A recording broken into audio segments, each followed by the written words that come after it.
What's up YouTube, Mr. LMSC here, and today we're going to be diving into the guided playthrough of the Javelin for Diablo 2 Resurrected. This is something that many people have asked for, especially with Season 5 coming up? Season 4? What season are we on? One of those two. With the next season coming up, I'm tired, I have a baby, you know. And so it is going to be exciting. It's going to be fun. We're going to be having a good time. But for Season 5 right here, Javelin is another character that, again, like I said, people asked me to create this guide playthrough for. I've got many of these characters built out for Diablo 2 LOD, and they still mostly work. There are some changes to different ones, but this is one that we're going to have a little bit more with. Additionally, or we're going to refresh, I should say. Additionally, I will be then taking this character to UBERS afterwards, just for some fun. So we'll mess around, see how that goes, and have a good time with doing the Ubering. But for now, let's start this piece.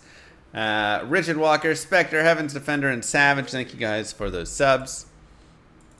So, Amazon. What are the things to note about the Amazon? The first thing to note is that she's actually a little bit better in D2R in a few different ways. The first way is poison jabs have been improved, and like Plague Javelin and stuff, it's actually not bad. So you get some really good damage. And Poison Jab was good before, but it really kind of fell off. Now, if you go into Plague Javelin, you can actually run Poison for a decent amount, which is pretty interesting and pretty nice. They also nerfed Lightning or Charge Strike. It no longer has Lightning Fury as a synergy.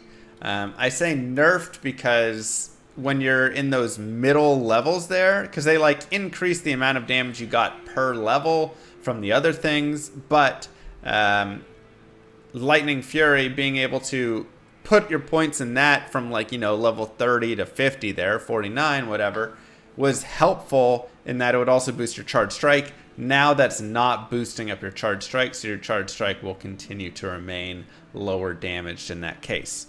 So that's a little bit unfortunate.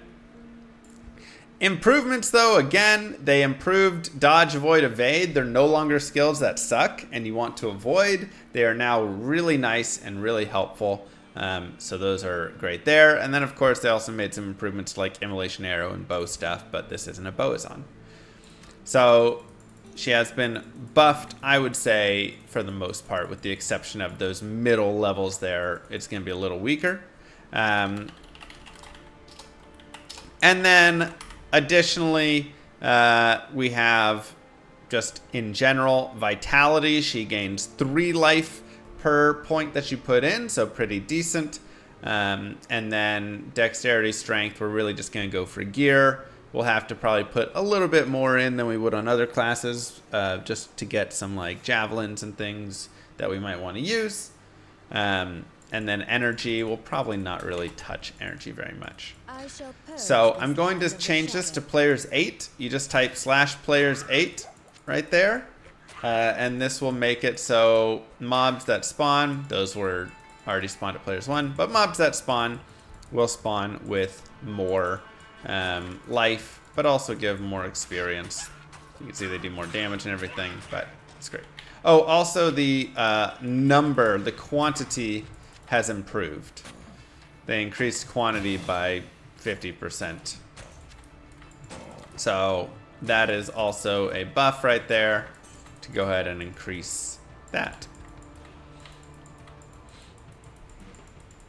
So we'll just keep going forward. We'll do the den. I'll set a TP here. I don't want to go on the den on players 8. I just want to go on players 1. But that's just because players 8 den is kind of rough with the zombies and the gargantuan beast.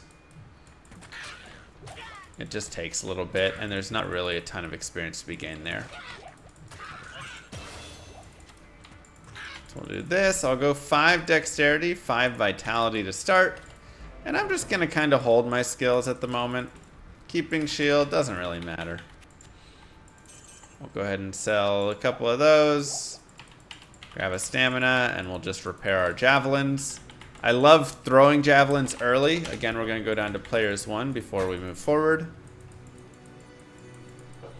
Can Grief and Unbending Will, Whirlwind Barbarian, Carol UBERS? Yeah. You should be able to do it there. Hola, Senor Llama. May your stealth get a life tap wand and such if, you know, that'll help if you're not just going like battle cry or whatever. Thank you, Friggy. How'd they improve dodge, avoid, evade? So before you would get locked in the animation, and so it was terrible. Like you'd be trying to run away and you'd be getting kind of like locked up and you wouldn't be able to do any actions during that time. And so you could literally be sitting there and unable to attack or anything because you're just stuck dodging, avoiding, evade, whatever, right? You're just and it's just horrible. So now they've adjusted that.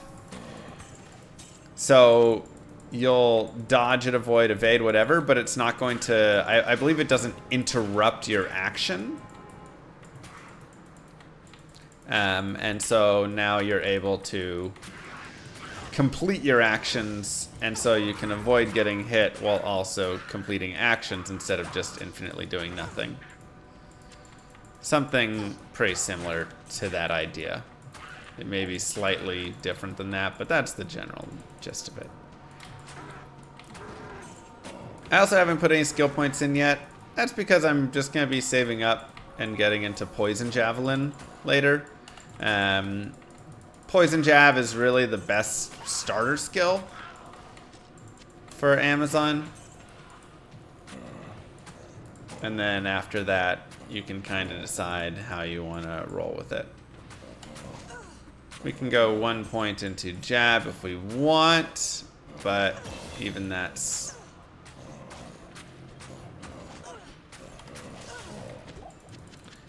Yeah, my Veins guide says Jab. I mean, the thought is you can go Jab and Power Strike. The other thought is you can run...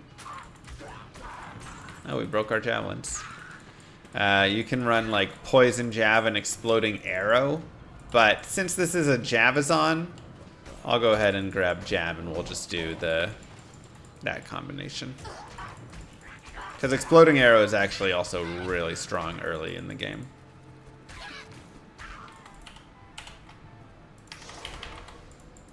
Easy. Now the sisters will Season 5 soon, hopefully. We'll go more Vitality here. Okay, we can check out the cap. Nice, 5 all-res.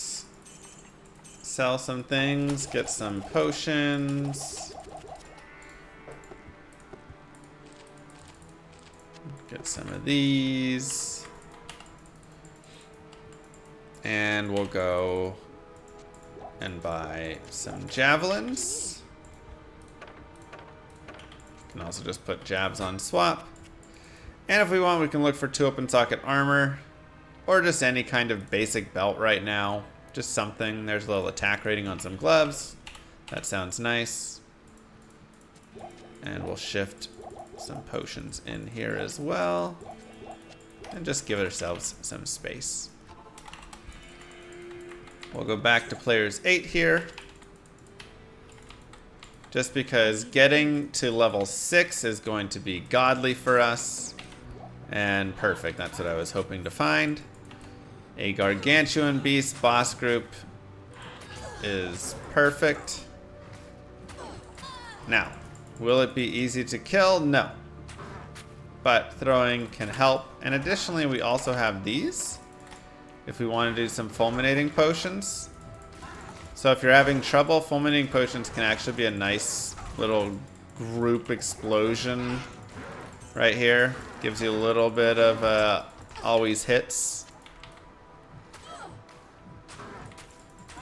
I like how he's Moongrin the Cold, but he doesn't do cold damage.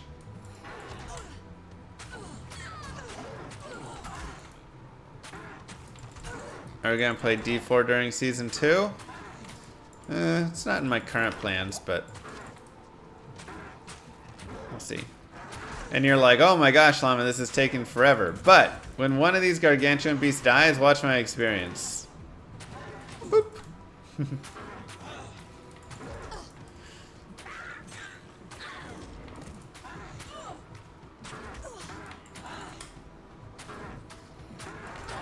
It's very nice. So yes, it takes a second, but there's over a whole level just in 4 of these guys. And this is where sometimes, even if you want, you can just reset the cold plains and go look again, because sometimes it'll spawn the same boss group in the same spot. And then you're just like, hey, we big chillin'. I am overburdened.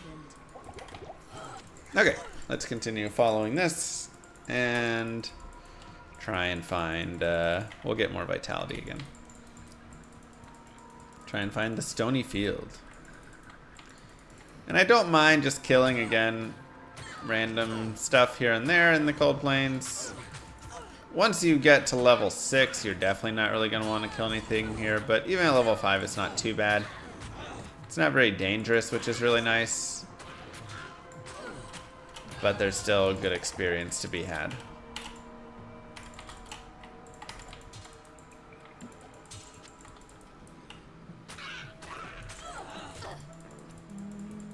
Not sure about this one. Yeah, I thought it was burial. I created it, Dries. I was doing that years ago. Okay, we got Bishibash in here. We also have a short staff. Could be good money. So anything that's going to have plus skills on it, wands, scepters, staves, things like that, can really be worth a lot of money. So that's something that I like to look at. +1 prime sub. Thank you, Master Shake. Thank you, Friggy.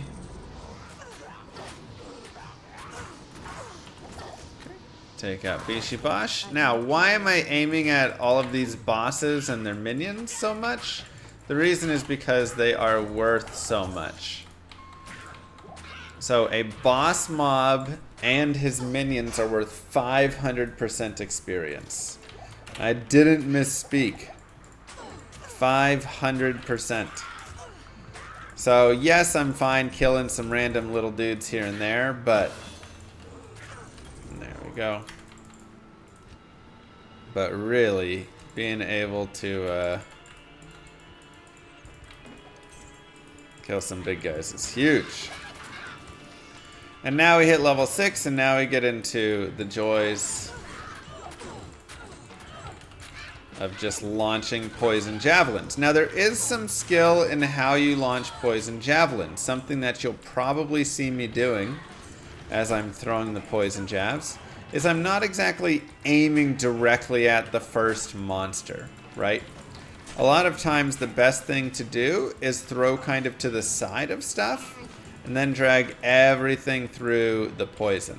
Now it does depend on the speed of which everything is moving and such as well. And this is an unfortunate, you know, poison doesn't do a lot to skeletons and stuff. I am overburdened. But still does okay. But we have Power Strike to do a little bit extra there as well. Grab the amulet. 16 attack rating. We say okay. Helps with our Power Strike. It's not that their monsters are 5 times stronger. It's that they give 500% experience. All of the minions also give that. So you can see here is the boss, Blight Bang.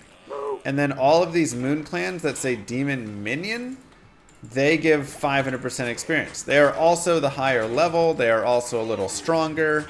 Sometimes they get, you know, like cold archers, or if, you know, it's a cold enchanted boss, then they will also get cold enchanted.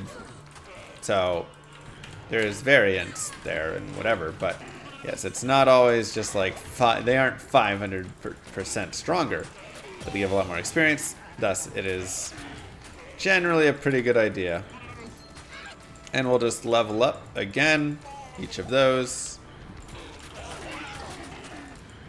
and just be launching and trying to really drag and just keep everybody poisoned. If I can keep everybody poisoned, there's some javelins. then we're in a really good spot. These stones serve We some level up magical again. purpose. We level both of those again. And we can continue here. Now, if you want, you can see I just gained tons of experience right there. It's pretty simple. If you want, gem shrine will give you a random gem if you have no gems. If you have a gem, it'll upgrade. The longest since interacted with gem, which is a little hard to explain sometimes. But yeah, I leveled up quick. So if I had like Stonefield Waypoint, I could totally reset there. And then again, like I talked about before, just go at it again, right? And here we can see again, skeleton archers. Not exactly the best boss group for poison damage.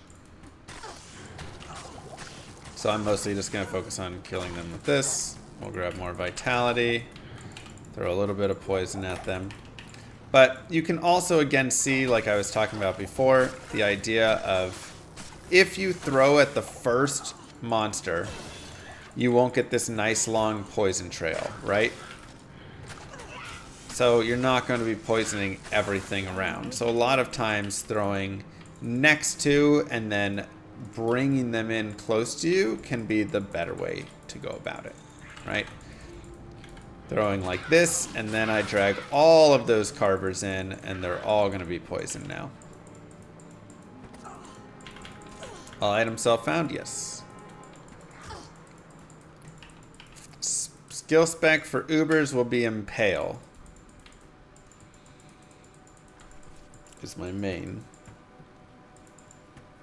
skill.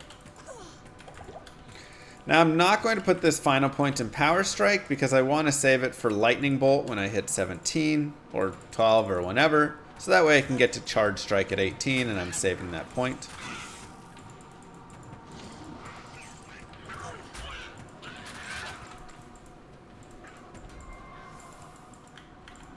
So we'll go here, go to Darkwood, and just make our way out.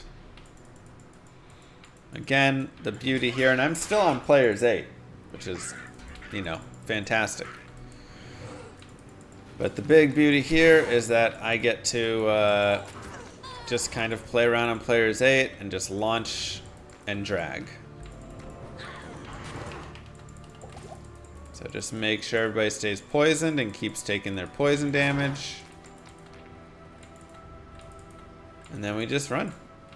And they just slowly tick down. Yeah, poison does a great amount of damage, especially in normal. In normal, poison is just like so good. I am overburdened. Okay, go ahead and put those on.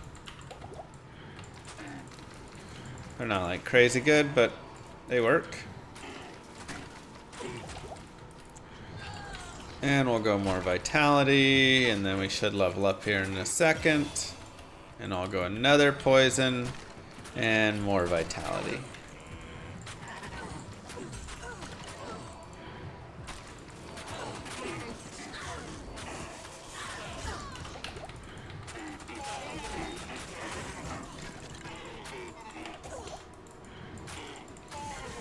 Okay. There's some random demons for us to kill. Impale was changed. It always hits and has a slow now. So we want to get the poison and charge strike might be easier to get through hell than lightning fury. Honestly, you're not wrong. I really meant it when I said they buffed up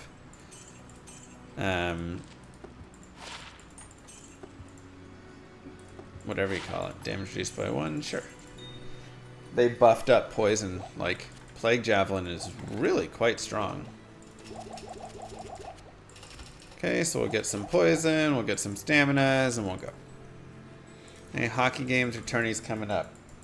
Nothing that I've seen recently. I haven't played in like a week and a half or something.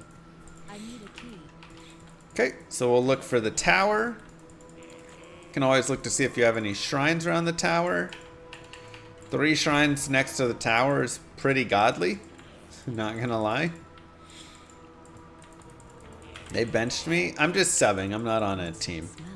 So I just kind of randomly sub for teams. Now when you're in the tower, there is generally 1 boss group per level. Every now and then there will be a second one, but for the most part there is a single boss group per level. If you wish to go and chase said boss group, you totally can. Go find it. Sometimes there's 0, and sometimes there is 2 if you have the specific L-shaped map.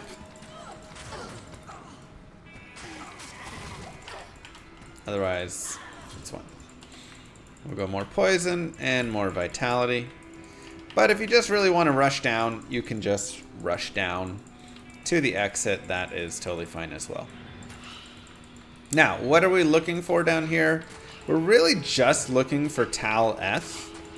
Nef tier is probably going to be useful for like the UBERS in some capacity, but I don't really need to get that right now. That can be done much later on. For Nadir, so we could have Cloak of Shadows charges. But we want stealth from Tal F. Faster run walk, faster hit recovery, some dex. It's really nice. Tier runes are also just helpful in general because yes, like Friggy said right there, having tier runes in a helmet, if I just had like tier, is super useful. You can get 4 mana per kill or 2 mana per kill for each of them, and that really does a lot. So that can really be a big boost and just help overall. Yeah, mana per kill is godly. Alright, we'll do that, and we'll put that 1 point into Lightning Bolt.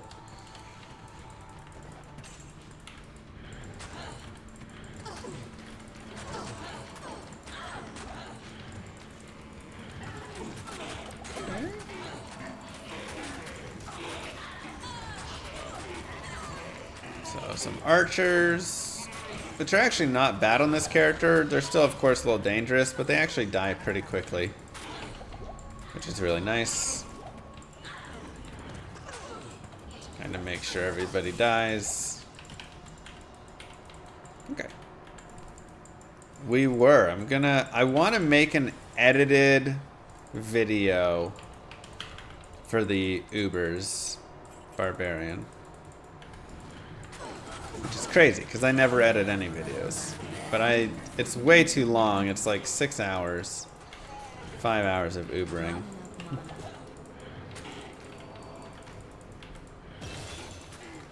Okay, we've got this boss group down here. Again, more poison jabs. Now, before I kill the Countess, I'm going to drop to players 1. If you don't do this, she will only drop really 1 rune. You have no chance of getting higher runes early. So just before she dies, or any point prior, make sure that you have changed down.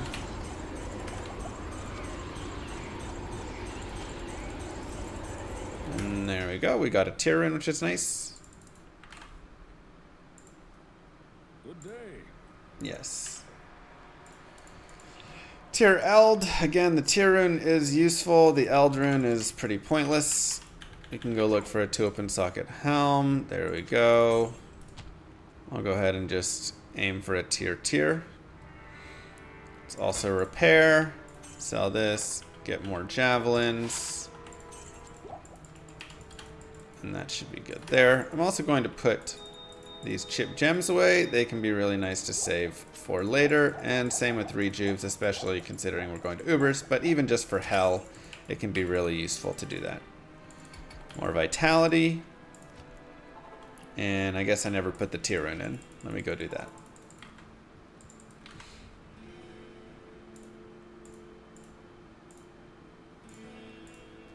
And 1 second.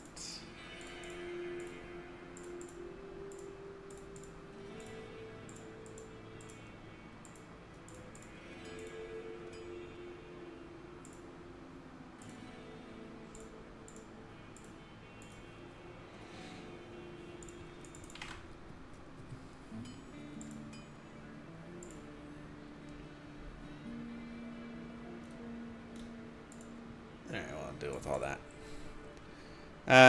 Okay, Tyrune goes here. Again, I could have saved for Neff tier and then just straight made Nadir if I wanted, but I feel like we will get another Tyrune in the long run of all that. Now, here's the beauty of having 3 shrines, is a lot of times you can run and get experience shrines. Also make sure to change back to players 8.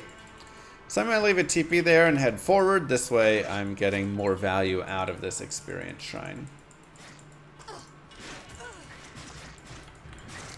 And there's even another experience shrine. At this point, we're just going to grab it and refresh the current one because you can only get so much value.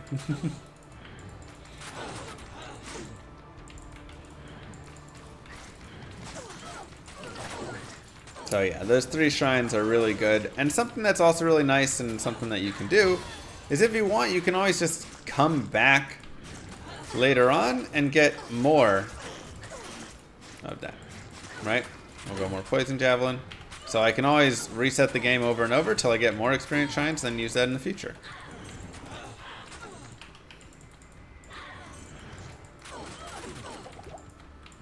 And, I mean, at some point it just gets ridiculous. And you're like, why am I not speedrunning? I'm going to go 5 strength here. I just want to get up to 25 strength at some point. So, this is the site of Andariel's atrocities. Stream cheated and barely won. That's what happened.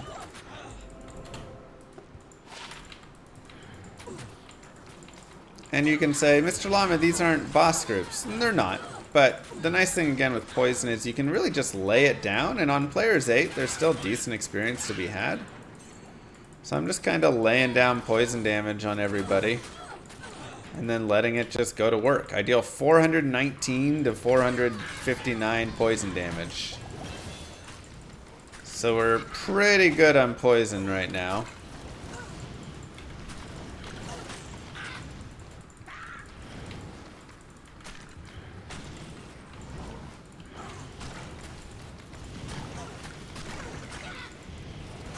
And on my offhand, let me change to Power Strike. Okay. And we'll keep going more Vitality.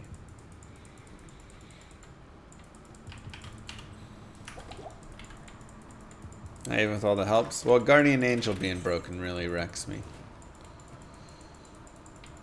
So we'll look for exit and also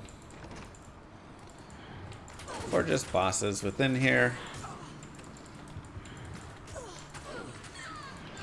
Now, I'm always checking to see if there's a curse boss, especially when I have a shrine like this.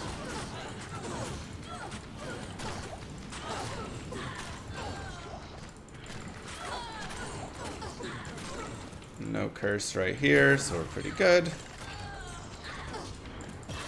And we'll take care of these bosses. And I mean, we're just gaining so much experience. Like, we're flying right now because of this experience shrine plus all of the experience that we've been able to just get from killing these boss groups. So it's been really nice. Okay, there's our exit. We'll go ahead and pick up the Malice. Don't actually have to kill him. You can just take the Malice and bounce if you want, which is really nice. Now, champions give 300% experience, so they're okay, but they're not nearly as good because it's just the champion and you're not getting the minions. Now, which champions are actually really good? Little fallen champions, shaman groups, beetle groups, any of the champion groups that come with minions. They aren't actually called minions, but they're a bunch of additional groups that will give you more. Anything with experience or with resist, I'm definitely keeping pretty much, unless it's like super low. Many of the champions do, especially possessed champions have so much more health that a lot of times it's just like not worth killing them. Okay, we can look for the 2 open socket armor. There we go. And we can continue right here. Back to the Black Marsh. And let's head down in our tower. Again, still going for Tal Eth overall.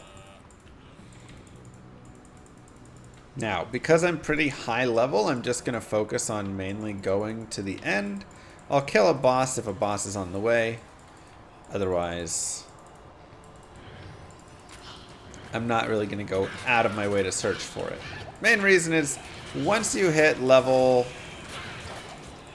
really like 18 in the tower, on players 8, and around like 13 to 14 on players 1, you really just start losing all, like the experience is so little.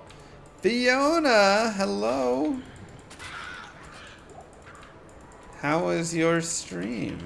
Thank you very much.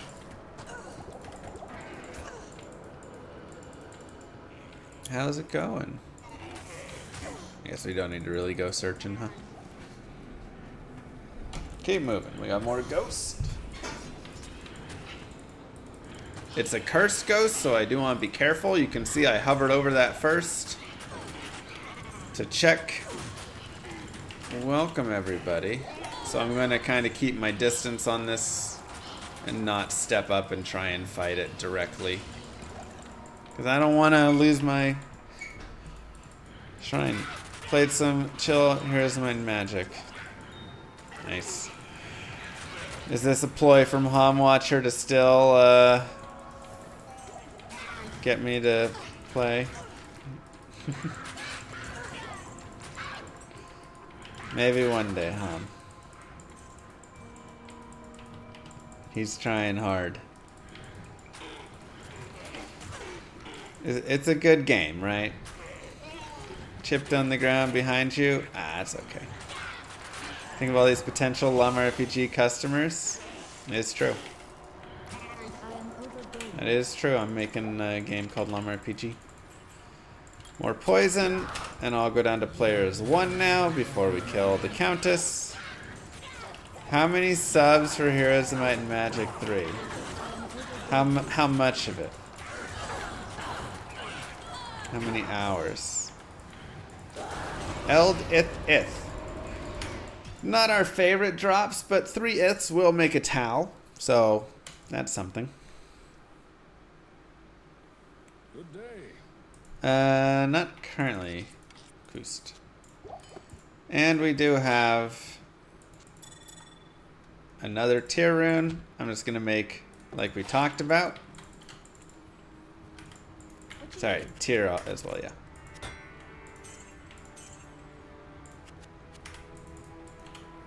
And now we get 4 mana per kill, which is a ton. Players 8. I need a key. And we keep rolling. And when you have 3 shrines, you're just going to get a lot of experience shrines. It's just going to happen. Again.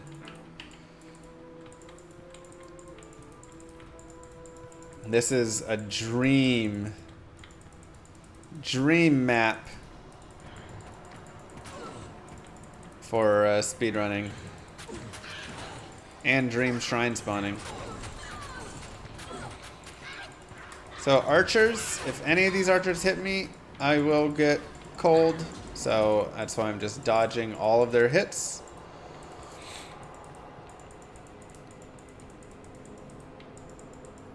"22 years of Heroes of Might and Magic and still playing."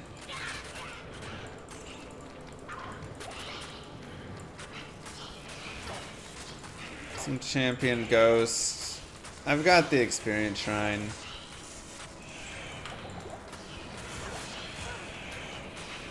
Does Tal stack with poison clouds? I don't believe it stacks with poison I clouds. can't carry anymore.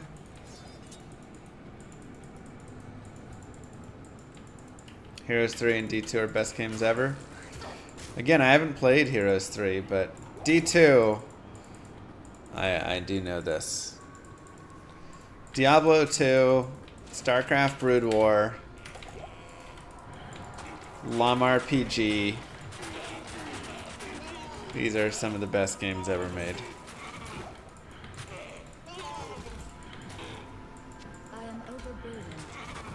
Ouch.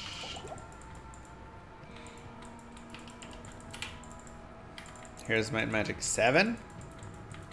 They made 7 games of it?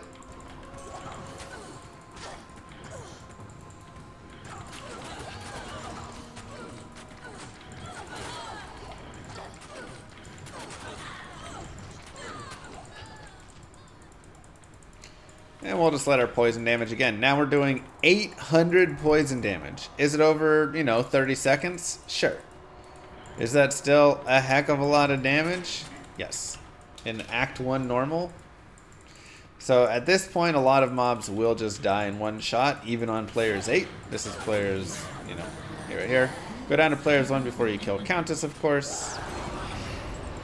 And we'll take our Tau rune. Continue. Might and Magic is different than Heroes of Might and Magic. Interesting. Good day. Okay, so we'll hold on to the Tau.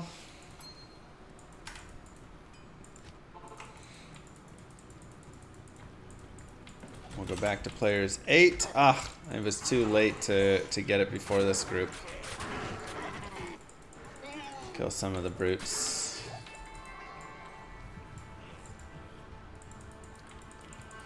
Gotcha. New World Computing went out of business. How do they go out of business after making such one of the best games ever? Makes me worried for Llama RPG.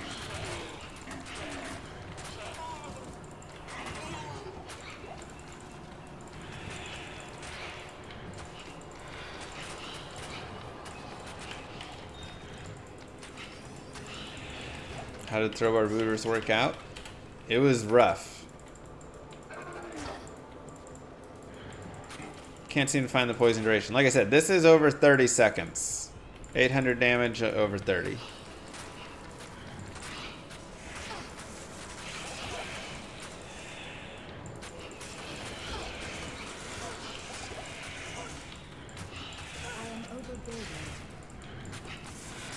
It's fair point, Wonky. That's less impressive? You think so, but this is Act 1 normal. These mobs don't have a lot of life. On players 8, I can still one-shot these mobs, right? I can just let this poison damage tick them all the way down.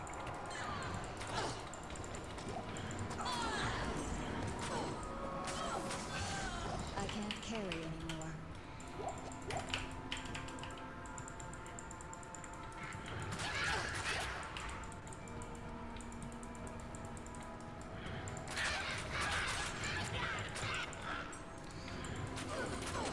So, yeah, it is quite good. And then Plague Javelin, I believe they bring the duration down later on, so it's actually pretty nice. Which again makes me kind of want to run Plague Javelin in Hell. I haven't fully decided yet, but Plague Javelin Charge Strike is definitely a nice option and helps with the Act 3 concerns. Players 1, we get Tau Ral. Now, Ral runes are also nice because they are fire resist, which can be helpful in Act 3 and Act 4, and even later on. Good day. Go back to players 8. And try again. Still tasting onion. I do get little hints of onion in my mouth every now and then. It's pretty awful. I will not be paying IGN to rate Llama RPG 10 out of 10, so we'll probably see things like 5 out of 10. I just was unconfused.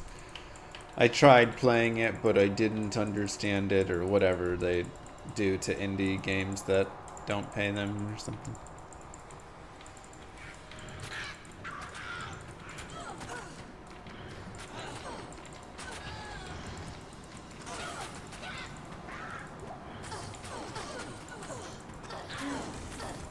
Enchant archers.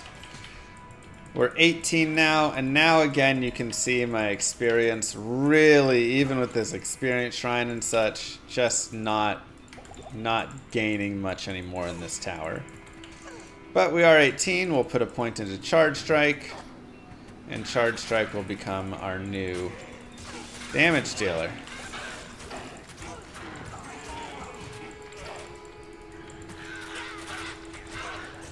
At this point, if you don't really even feel like killing much stuff, that's totally fine. Just run to the end.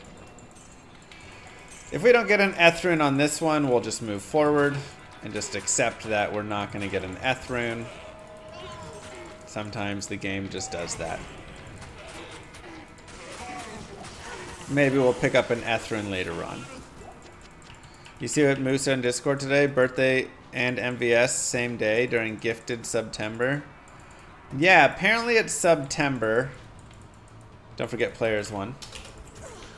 Which means subs are, what, 25% off? Something like that. Now the beauty about Charge Strike is it always hits. Hey, Eth rune.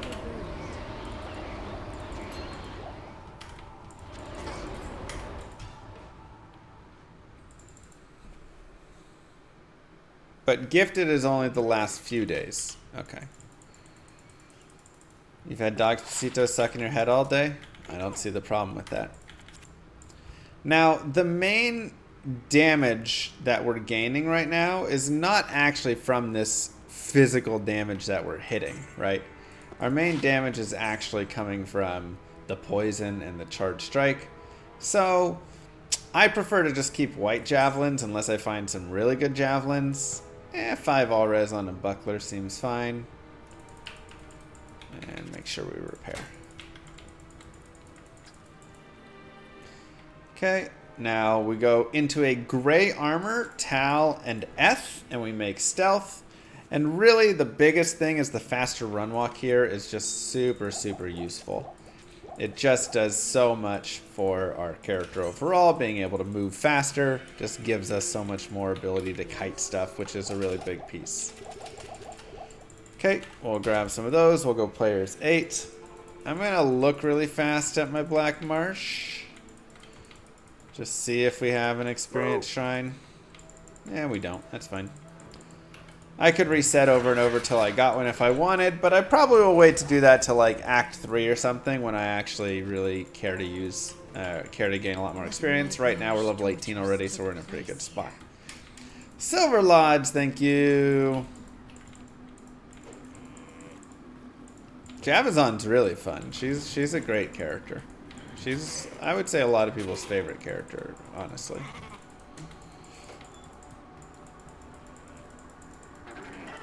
Go level 2. And again, you can see one Javelin will kill, right? For a majority of things. Come get this boss group over here. Which is why, again, it's also important to just make sure everything gets poisoned. Because as long as you get everything poisoned, it'll slowly just tick down until it dies. Grab the charm, get out of the way there.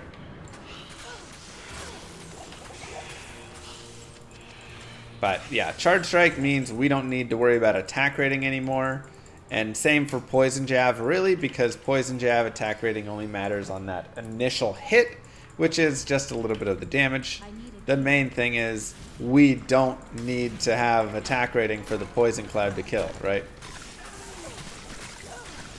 So dexterity is not much of an issue or much of a factor for us here. If you want to run max block, you totally can. It is something I've definitely done before. Max block Amazon. Who you calling babyface? How do you make Uber Mephisto stop spawning these skeletons? Yeah, so an experience shrine. Maybe that's something I need to show as a whole video someday. How to fully cheese the Ubers. This place is eerie. Because it allows you to do a lot of, you know, characters that you normally wouldn't be able to take to there. But it's not easy. It's very easy to mess it up and then, you know, put you in a tough spot. When I talked about really good shaman groups, this is what I talked about before. Also, I'm just going to put another point into Charge Strike. That'll be our point sync from now on. Charge Strike and Vitality. And we'll just kill all that.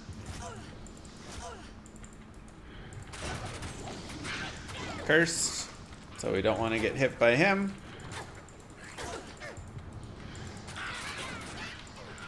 Oh boy. We're good. And we'll go around.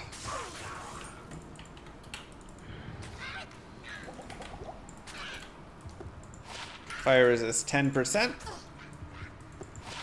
2 to dexterity. I don't really care much for that. But 10% fire resist is nice. 17% light resist is nice. So we'll go ahead and enjoy both of those for now until we get a rare amulet that maybe has something better. And another really nice shaman group. So again, we're just going to lay into these dudes. And kill all their minions as well because it's worth good experience.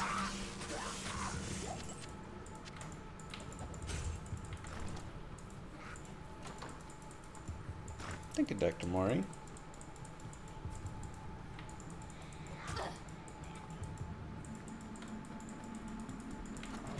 When I say Uber cheese, there's multiple ways. The first way is abusing their spawn AI so that you can get the minions spawned away from you and not have to fight all of their ads. The second Uber cheese piece is abusing Harmony and the revives that Harmony gives and just jumping them essentially with that so that the Erdars that you use with the revives and the spiders will poison them, keep the regen from going, and then kill them with Crushing Blow.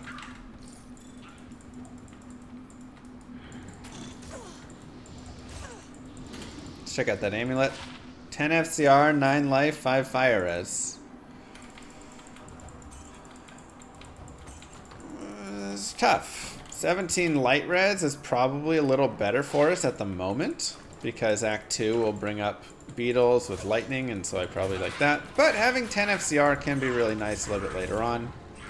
So we will revisit that amulet. It's not like amazing, but it's okay. Also 8 light resist there. I'm going to go ahead and keep that as well because again, just keeping some resistances right now is super helpful. We can always shift out of it later. And I mean, this is one we'll probably drop, you know, towards the end. But it can be really nice to have.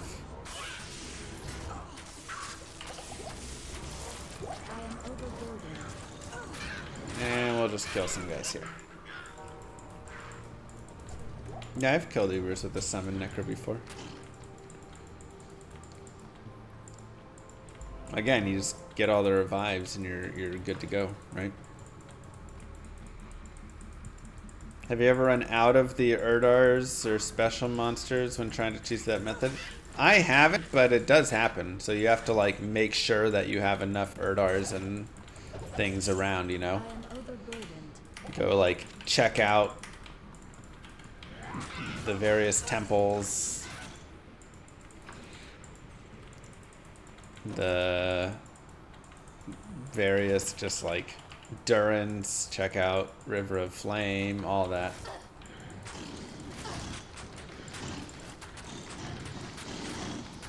Well, with the Necromancer you don't need Harmony because you have Revive, it's a skill, right? Harmony Revives last 3 minutes, right? Or 300 seconds, one of the two. 300 seconds, right? 5 minutes? Whatever it is.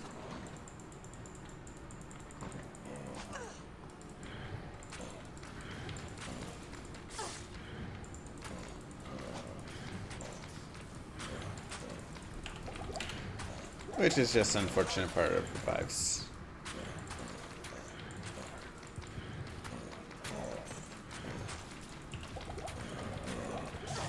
Okay.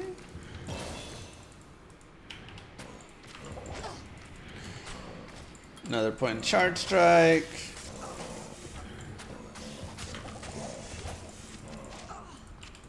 And we'll grab this and go. Now, before I get to Andariel, I will be dropping down to players 1. I could also go to players 3 if I want. You can kill her on whatever players count you'd like. You get more items from the higher player counts that are odds. 1, 3, 5, and 7 will increase it. But for bosses, generally 1 and 3 is the big difference. 5 and 7 has very little difference compared to 3 when you're talking about big bosses like that.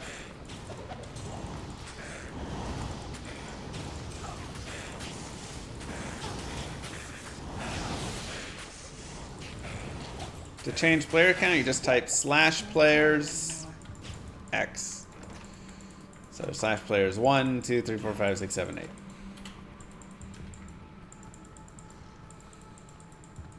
You like the hairy llama? Sorry, it all smelled like onion, so I had to shave. There was just onion all over me.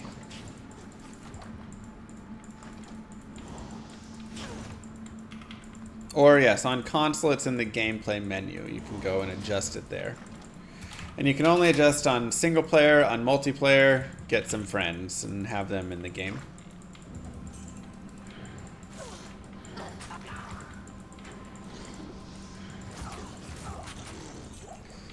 Okay. So we'll just clear out a little bit of stuff here. Set up a safety TP.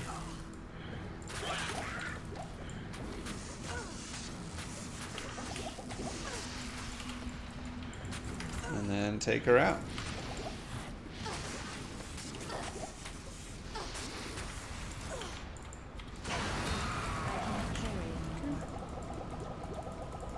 I'll go ahead and make a little bit of room. This maiden shall inflict. And we'll grab a couple of those pieces. Darn, we got a ruby. Would be really nice with an exploding arrow. But just like that, give yourselves a clap. Act 1 is done. Nice and easy.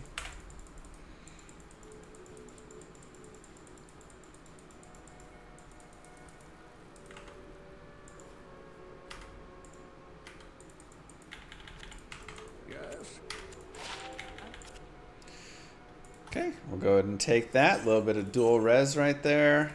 Sell this, sell this, sell this. Sell that, sell that. Sell that. We can keep our gems. We can keep that guy.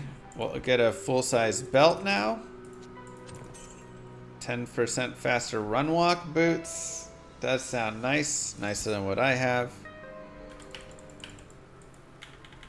And we'll keep going. And that's a quick way to buy potions, is you just pop your belt on and off, and then all the potions in it will drop out.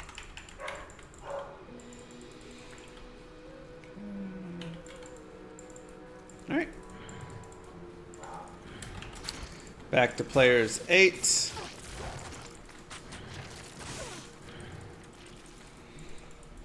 Hasaris 2 set would be nice.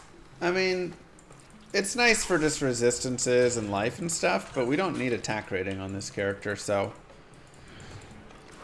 much less important for us there.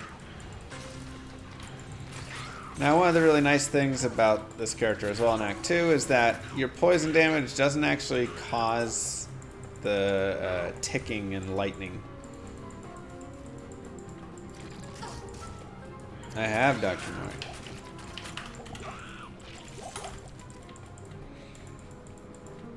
So you don't get all the bolts.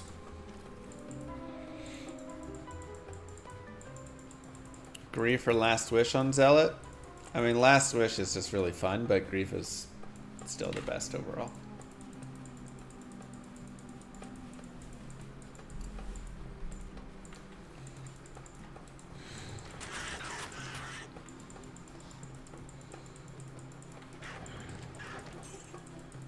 Okay, found a waypoint. But Last Wish is very, very fun, very cool.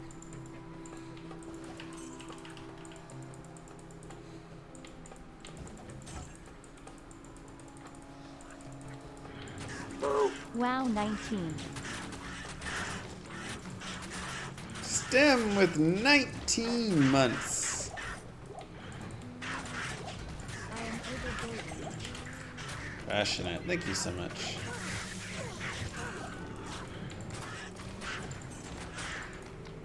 Okay, so we want to find our exit here. Most useless full set. I am overburdened. I'm sure there's multiple, honestly. We are a Javelin.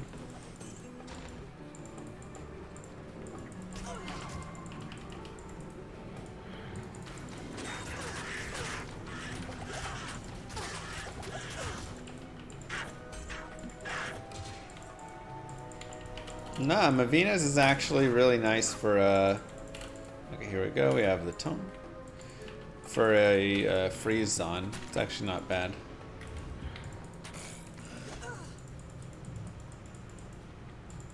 Yeah, this would be a multi-parter. So, I actually like Mavina's Ice Arrow.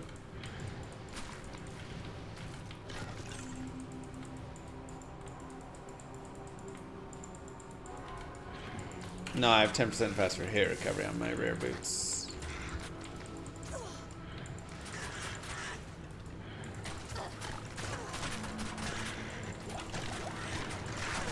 Any chance I'd run a hardcore playthrough? Yeah, I've done many hardcore playthroughs. Like Smiter Guide was the most recent. I did an Assassin, maybe a Trapson hardcore guided playthrough as well.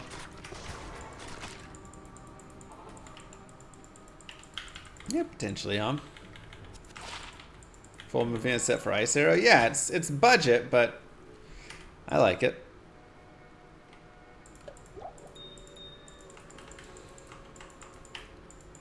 Potentially, Dicky. So now we'll go over here. We'll grab Mercenary. I like to grab Blessed Aim for him. We could also grab Prayer just for heal. Let's go Prayer. That seems fun. We'll go ahead and give him that helmet. And then we can just buy whatever weapon we want for him that he can use. He's got 3 open sockets. If we want, we could shove like Ithrunes in there. If we have Ith-El-Eth, we could make a Malice, give that to him. We could put Talrune in there so he has nice poison damage. I actually like Tal. I think that'll be fun. I'll put that to good use. Okay. Still on players 8. Yeah, Malice is a nice rune word that he can use. And something is, he doesn't need to have always... oh, I need to change to Charge Strike. He doesn't always need to have like armor and everything always fleshed out in the early game. Just getting him a basic weapon usually is enough to help him out. And the biggest thing is not letting him die to like beetles or when he's cursed. You can also, of course, do shift 1, 2, 3, or 4 to give him potions and feed him potions directly, which can be really helpful. 472, thank you. Big kisses to you.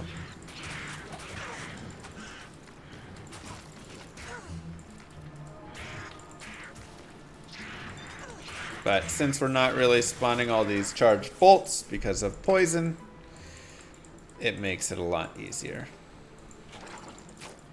for us.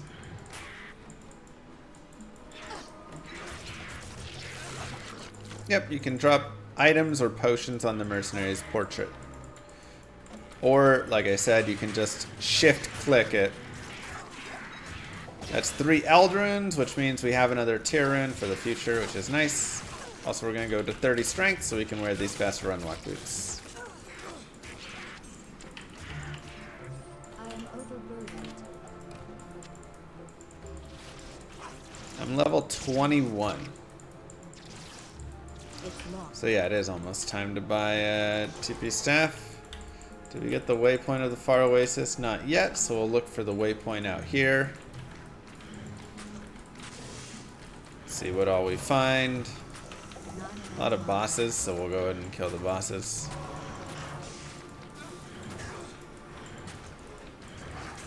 Try and lay a lot of poison damage down. So for instance here, I go shift 1 and give him a potion. So now he has a healing potion. You can hear him say thank you there. And I can also drag a potion over him if I need, because that was getting too spicy. Plague bears are going to be pretty tough overall.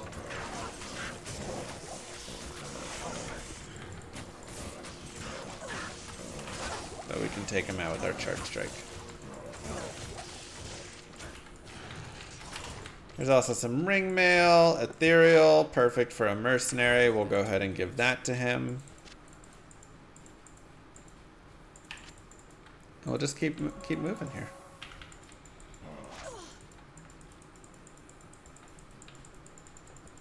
Nice, Bob.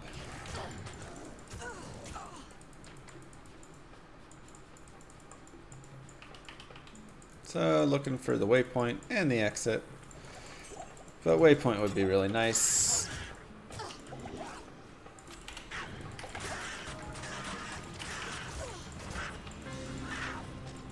That way we can go back to the Far Oasis and search around there. Doesn't look like we find it, so that's fine. We have Dry Hills waypoint. I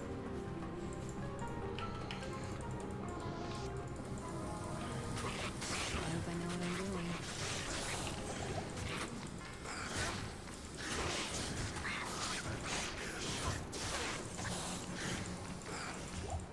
Perfect. And we keep moving.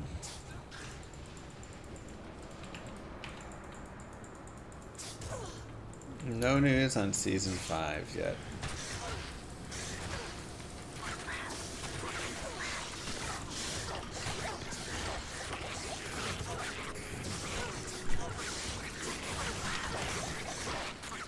It's a tight little corner here we've trapped ourselves in.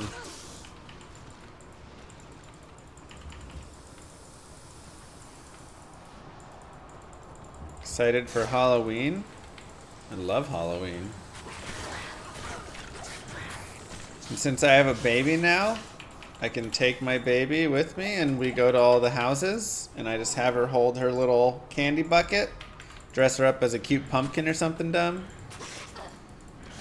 Everybody gives us candy, even though she won't be able to eat any candy, but whatever.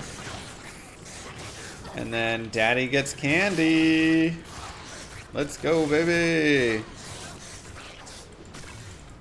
I'm gonna hit up all the rich neighborhoods.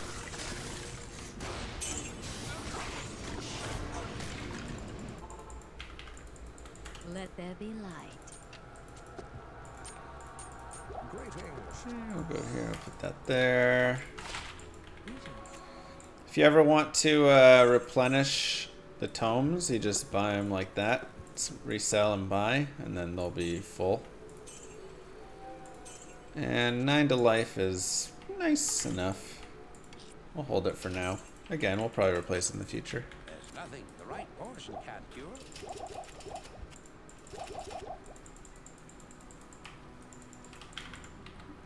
Okay. We'll go again. Dry Hills. Gonna go find maggot lair now. 4 pillowcases worth. Ugh. What a haul.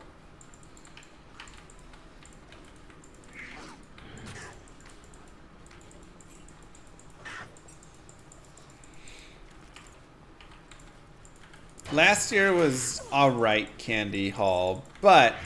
Oh, there's the Elrune. The big issue was the kids just got, like, tired of it. They were like, alright, we went around the neighborhood, we got enough candy. I was like, what do you mean, enough candy? It's locked. There's never enough. You keep going until all the houses have their lights off. Enough candy. How many complete playthroughs have you done total in your Diablo 2 Ruse-detected career? That we can't. We can't figure that one out. Too many. Oh, Enigma's so good.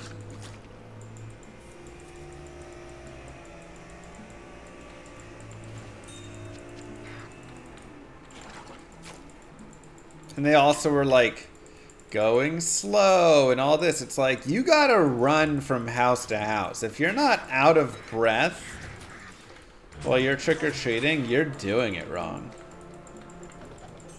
You need to be exhausted and have your mouth stuffed with candy all the time.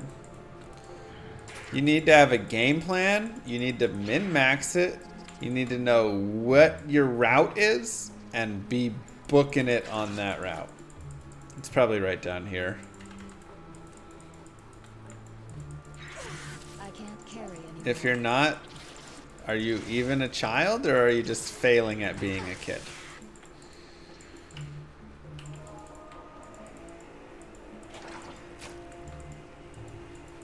Sounds like a game in the making. Oh. Wait, it's not down here. Where is it? Is it right by the waypoint? Oh my god, it's gonna be just next to the waypoint, isn't it? Hold on. Just up left. No? Excuse me? Where's the mega lair?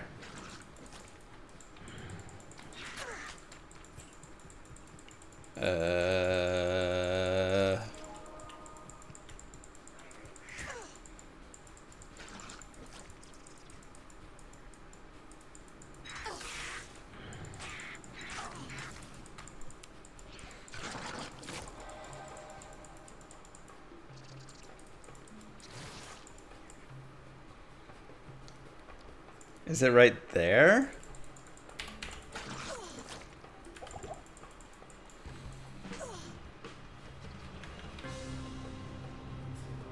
Wow. Alright, we're gonna go down to players 1. It's not that. Just because nobody wants to go players 8 in the maggot lair. It's just not a fun time.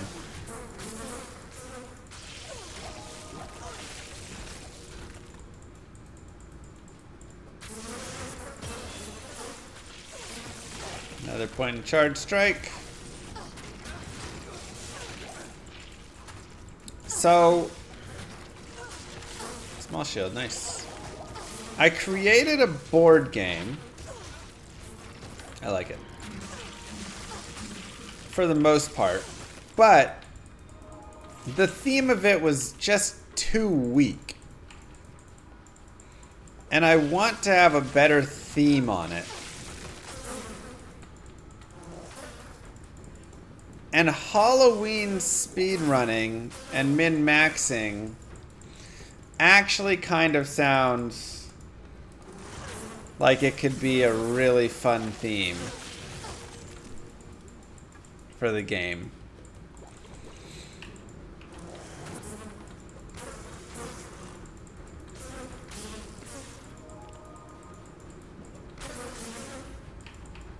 I'm like mapping it out in my head.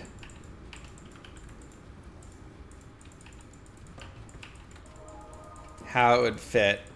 I want to finish normal though. before we dive into it. I was actually going to ask you guys today, because I had a couple of themes. I can give you the general sense of the game, and then we can discuss themes. So the general sense, the current theme is, you have a giant, basically server room, right? With all the servers. And there is an attack that is imminent. You've gotten information that somebody is going to be trying to hack the system later on. And so you are rushing around trying to secure as many of the servers as you can. And then every, 4 hours or 4 rounds, there's 12 hours total, there's a mini attack, and then the number of servers that could be affected gets widened, and then you're trying to work as a team. It's too complex to be a board game. I don't think you understand board games and how complex they are nowadays. So it widens, and then there's another attack, and then there's the final attack on the whole system, and you hope that you've secured enough of the servers that their hacks, they don't compromise too many of the servers, whatever. If they do, then you lose, right? That was kind of the basic general idea. Fire resist, we like that. I'll just hold this for now for it being there. Love you, Llama. Thank you for all the content. Can't freaking wait for Yam RPG. Me either. Me either. Good day. I've played Android Netrunner. That's just like, a 1v1 back and forth, though. So this is like you're playing as a team. However, throughout the game, there is potential and opportunity that one of your team members will try and sabotage, and because they're working with the hackers. And so it can happen during the game, or at the start of the game they could be working, or throughout the game they could get a bribe or whatever. So you have to kind of potentially suss that out as you're going through all of this. And, yeah. So it's kind of like the game's trying to outbreak in pandemic, and you're trying to maintain it all. But you're doing more, with physical pieces and, like, layouts, trying to best set up layouts to, prevent as much lockdown as many servers as possible. Yada, yada, yada. Now, I'm still going to be Players 1 for Arcane, just because, again, Players 8 out here is kind of rough. First to find this arcane fortress. Now, the theme I feel like is okay, but it does feel a little bit bland. And, we can't get a telestaff till Act 3, normal. It does feel a little bland. So I was thinking about, what if there's more, the theme is more something like you are playing, you're setting up a heist. And so you are going in, and you all are criminals, and you're doing a heist, and so you're trying to steal things, and you have to kind of build your pathing through the area to the various things that you're trying to, we'll go ahead and swap that, trying to steal. And then you have to also get out and escape at the end. And of course at some point there could be someone that gets caught or something, this would be like unknowingly. They've been found by the police and then they're working with the police to like get everybody else caught so they can run free, whatever stuff. I think that could be a fun, interesting way to do it. I also thought there could be something like a zoo outbreak where the animals are escaping the zoo and you're trying to lock down as much of the zoo as possible and keep the animals contained. And then there's also the idea of, darn it, not second way.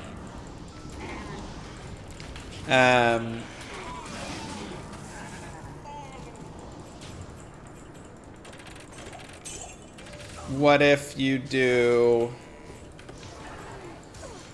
a, like, what if it was a war camp or something, and there is an artillery bombing on the camp, and so you're trying to create shelter, like build, you know, quick shelter of whatever to keep the people safe, but then there's panic in the camp, so then of course people are like moving around and running around and you're trying to just build shelter, and then when one area gets bombed you have to move them. Yeah, foxholes, exactly. Yeah, exactly. It's kind of like that with Shadows over Camelot, except the loyalty doesn't just occur at the beginning, it also occurs during the game.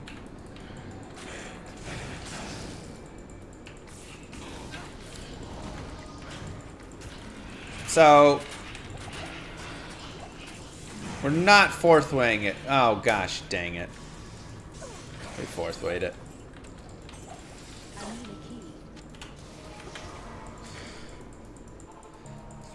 So those are like 4 different themes that I had been thinking of.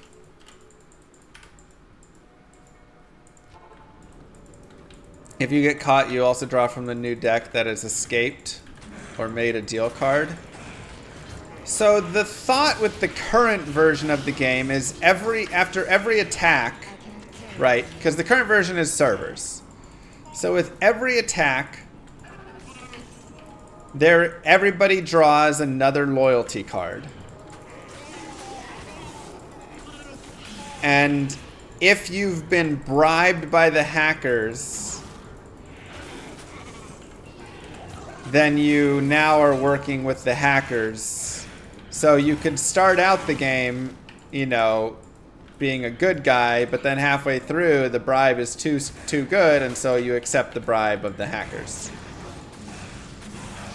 How that would transition over into these other versions of this game, you know, if it's the heist, it'd probably be like some way when you're running along, if you get caught, you have to draw a new loyalty card, and then it becomes, do you escape and stay strong, or do you escape but you're working, you take a plea deal, you know, so now people have to be wary of you. There's that idea. There's the idea of everybody could just get a new loyalty card, and there's the idea that nobody knows exactly what's happening with everyone else as they're trying to escape, and so maybe they got caught, but like you don't see them getting caught. Yeah, there's a potential saboteur aspect to it.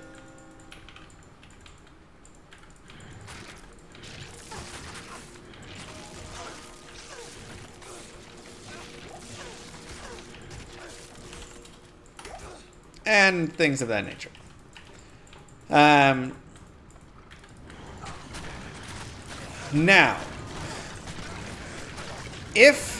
how does the game end? In the normal version, it's just, there's 3 attacks. And you have to secure the servers in time and secure enough of the servers that they don't compromise too much of the network. So the game just ends after the 3rd attack. And basically, then, you know, where their attacks land kind of get drawn from the deck. And if too many of the servers get drawn, then you lose. And if you know, if enough of them don't, then you win. Now, how does this potentially work with the idea of Halloween? Well, it could be Halloween night, and your goal is to get as much candy as possible. And so you're going to be working to run around and optimize how you're pathing, which is a big piece of this game. It's how you secure comes in the way of, you know, different patterns that you're having to like stack together. So this could be stuff that you're stacking over houses to try and path and hit as many houses as possible. But of course you can be sabotaging each other's candy and all that. But that kind of changes the game potentially in the way that now it becomes who has the most candy at the end. So you have to like work together, but also not. Anyways, for Duriel, I'm going to drink thawing potions because thawing potions equal 30% cold res. Or 50% cold res for 30 seconds each one that I drink. I can also give them to my mercenary. So now we have some resistances. Make sure I'm on players 1.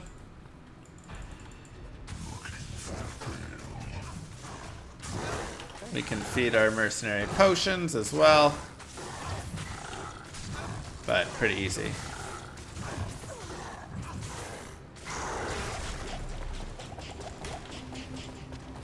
I can't carry anymore. So honestly, the candy game, the Halloween game, I think is a different game. Now that I think about it, that is an individual game. I think that's the second board game we designed. The first one, I still feel like the heist is potentially the best way. Slows target and knockback. Knockback is just too annoying. I just don't want it with Charge Strike. So we'll trash those. We'll grab some stamina pots for Act 3. And we'll start moving forward. Give yourselves a clap. No, I fourth wayed. We are on to Act 3.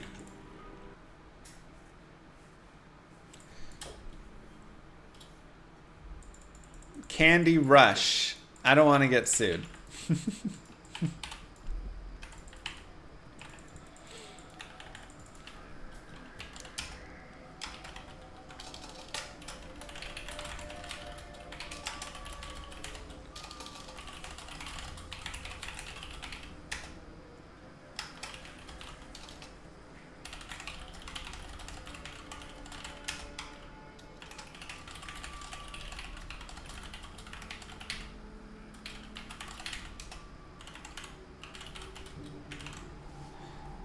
Okay. Sorry, I just wanted to jot down notes about Candy Rush.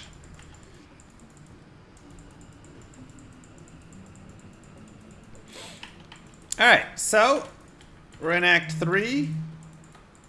Halloween Heist. That sounds better to me.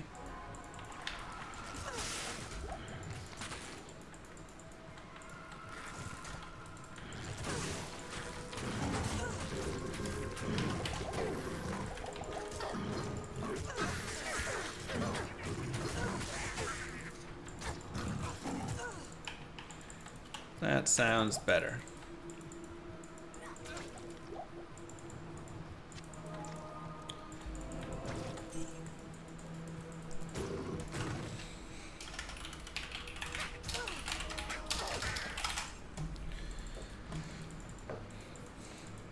Yeah, I was thinking it could possibly work, but I think it's just a second game. I think it's just that's a different game because that one's an individual win. This other one is a team's win or loss. That just seems like a really fun game.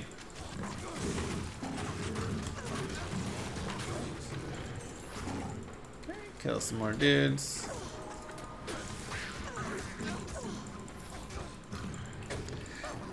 Now I'd love to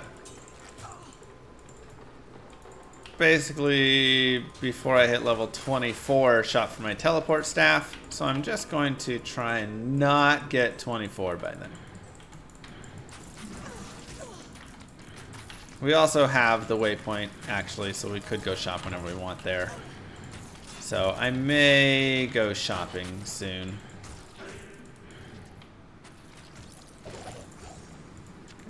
What would this bring from the right buyer? I can't carry anymore. Counts eye. Perfect. Let's go. So I kind of like the heist aspect.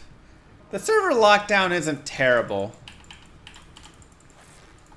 When I talk through it, it doesn't sound as bad, but I think the map I had was just way too plain and boring, and that was a huge issue with it.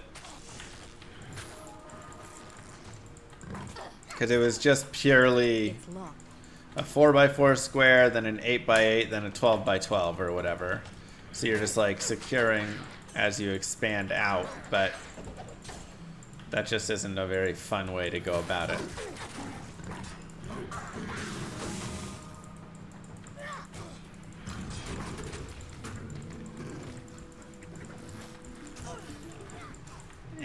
Just as good as is.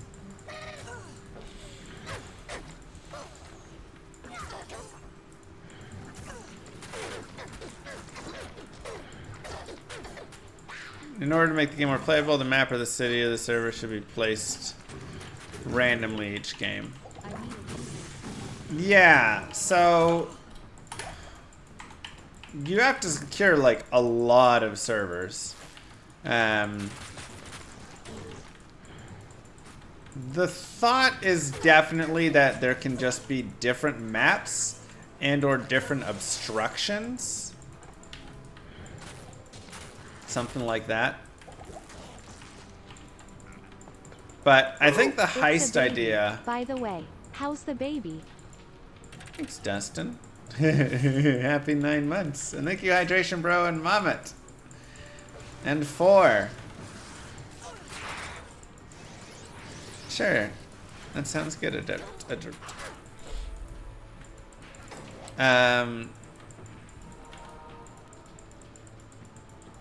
A game master versus players in the heist setup. Oh, that does sound interesting. See, is that another game in itself, though? Potentially.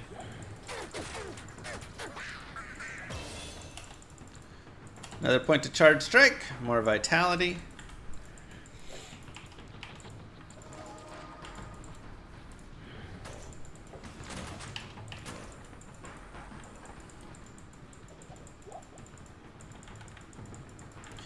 A grid of servers or city blocks, but the server connections, roadways are set randomly. So the current idea, I mean, I'll have to draw it out. Again, after we get through part normal of this guy playthrough here, I think we should, oh man, that's annoying. So it does probably kick over on the 3. I'm guessing that right there, and then that's all over. Ugh, awful.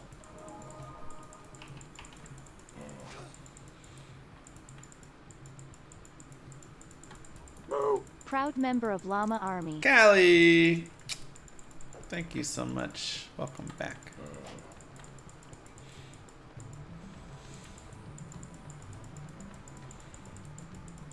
Appreciate it.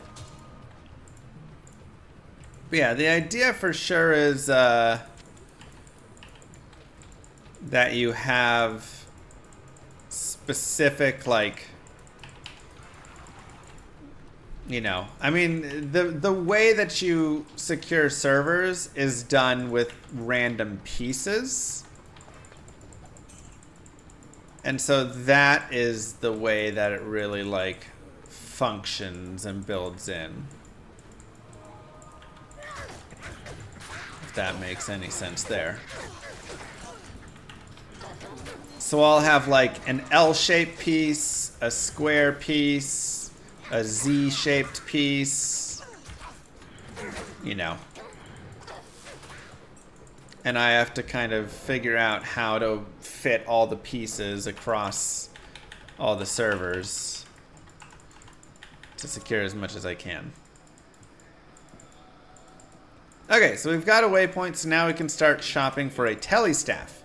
What does this mean? It means we look for staves. If we're below level 24, we look for staves that are required level 24, aka just the red staves. And we're looking for charges of teleport.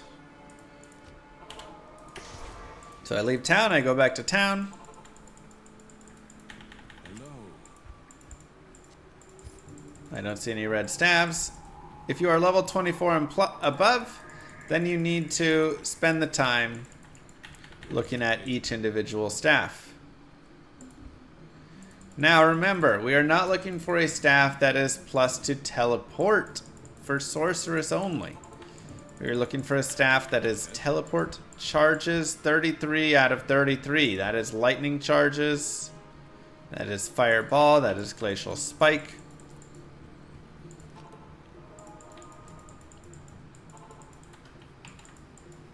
Good day. Enchant. And we'll just shop here. Is this 1000% required? No. But is this something that's useful? Yes. So here we can see we found one that's 33,000. I can afford it. If I could not afford it, something I can do instead is I have all these chip gems. And I can come over here and I can look for cheap staves or cheap wands. That's 2,300. That's 2,500 if I want. That's 2,200. And I can just put them in my cube. 1, 2, 3. Roll it. That didn't roll really well. 1, 2, 3. 1 to confuse. That'll be worth a little bit of money. Same thing with the staff. 1, 2, 3 chip gems. 1 to glacial spike. That'll be worth some money. And you can rinse and repeat doing this over and over. You can even get really cheap wands if you want in Act 1 here. For, Friendly you know, reminder to take those 300 a dollars pop from or Bezos whatever it and is. give them to Mr. Llama SC. So you could get really cheap ones there. I would like to roll a staff generally is what I like to do because you can potentially just roll the teleport charges. So there's 2,000 gold for that staff. 877 gold for this staff. And we'll rinse and repeat. 1, 2, 3. Nothing there. 2, 3. 3 to firewall. That'll be worth some money. 1, 2, 3. Lightning charges. Didn't get the teleport charges. And that's okay. So that's why I like to keep chip gems. Then I could go sell all that for money if I want. I'm just going to go ahead and wait because we can sell that for more money in the future when we get to higher X.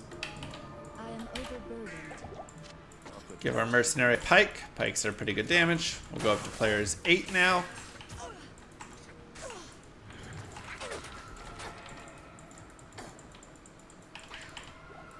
And we'll keep rolling.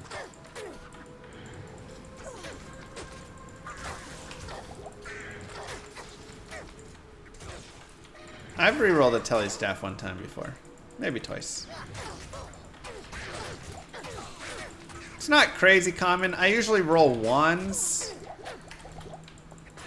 But stabs are like better to roll if you're trying to get the tele staff. Sometimes we're re-rolling trying to get plus bone spear, or if you're on a paladin, you're re-rolling trying to get blessed hammer, so you're looking for like scepters or whatever, right? Our mercenary's gonna die. That's okay. Because I am now running players 8 out here. And it's a little deadly. but there's a lot of experience to be gained in doing so.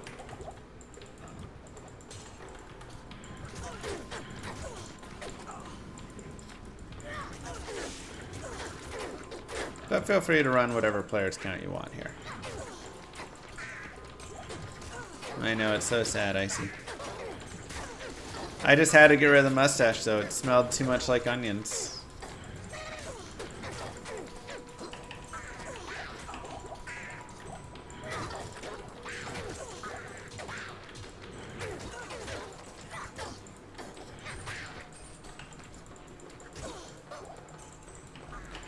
When will I spec out of poison? Trying to figure that out myself.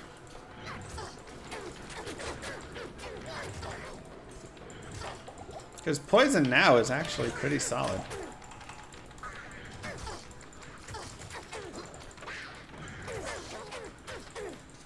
So maybe if we want to shift into like Lightning Fury later on, could spec out at that point.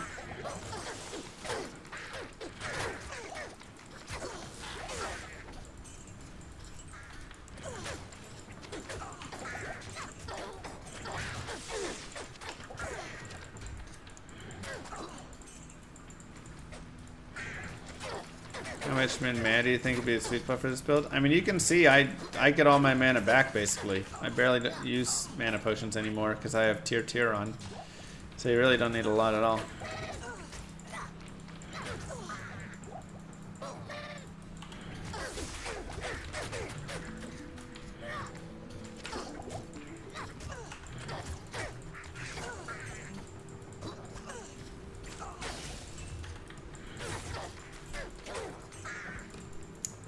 And just enjoying the juicy experience here.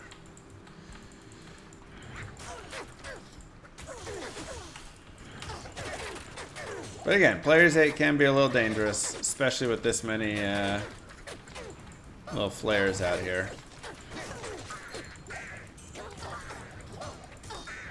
So, if you want to run around like this on Player's 3 or something, let everything die really fast, it's not a terrible idea.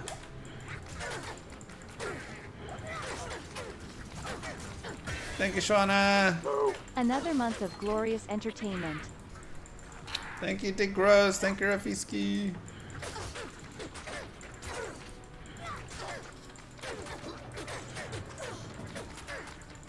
Okay, we'll spawn Mr. Jidbin.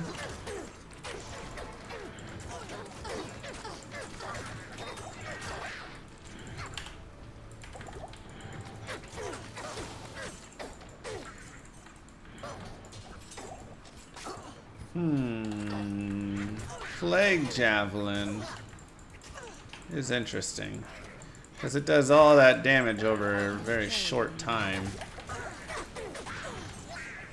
This dagger will separate the faithful from the fallen.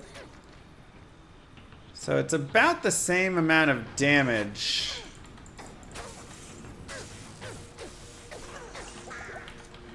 But over 3 seconds. Well, it's the same like DPS, I should say.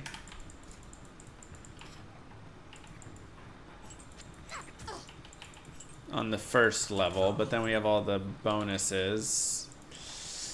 Oh, what do you think? More Charge Strike or Plague Javelin?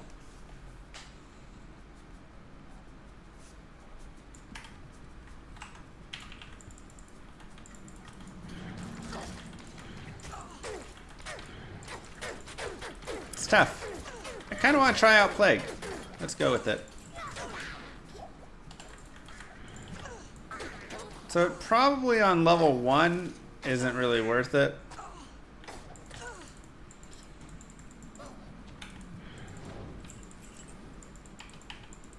I imagine with a couple levels is when it's gonna... Now, a nice thing with Plague Javelin is you do get that cloud. So... you get more of a nice poison spread you can kind of throw at them a little bit. But the bad thing is, again, as you're seeing, it's a very short poison time, and we don't have a ton of damage to start. So we will need to level up a little bit on it to kind of really get the benefit. I can't carry anymore. Yep. Let's go resupply.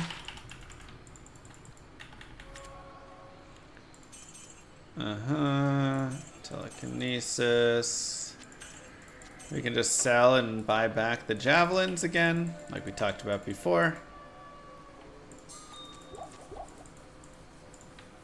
We'll go get our ring for more mists later.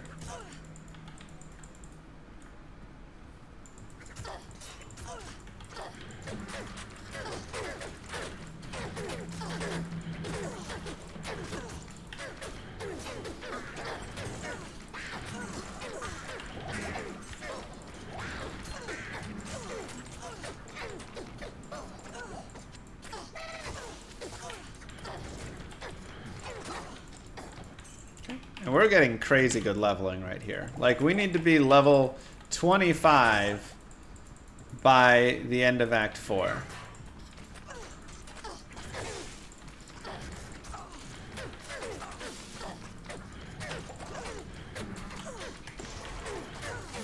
I'm gonna go get that telly staff right here because this is getting a little bit dangerous.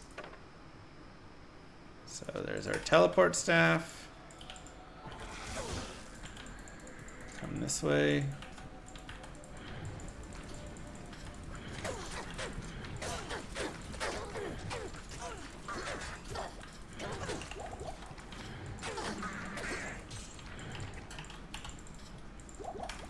Do they? Interesting. 5 dexterity. Okay. And we'll go here. Yeah, we're crushing it on experience here. But that's kind of, again, the beauty of the character. She has the ability to really be solid there through that.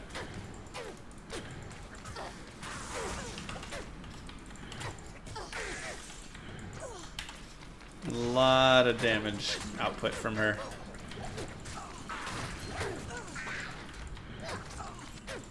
I can't carry anymore.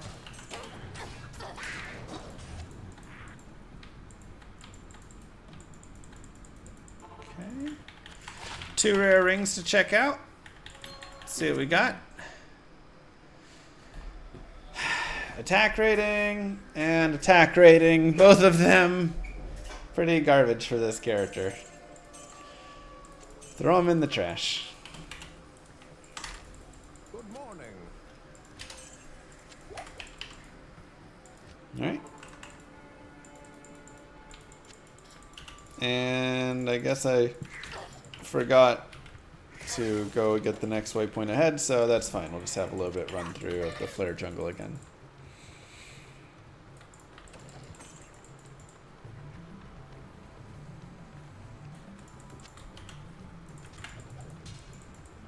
No biggie.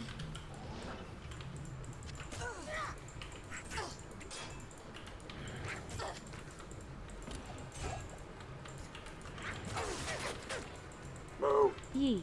Skillman, thank you. How come I'm not wearing an oven mitt or ski goggles? Comes later.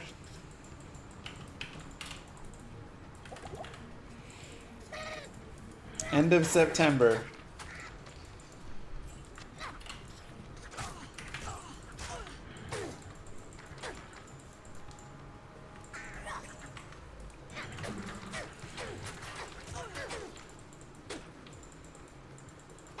Okay, drag some soul killers.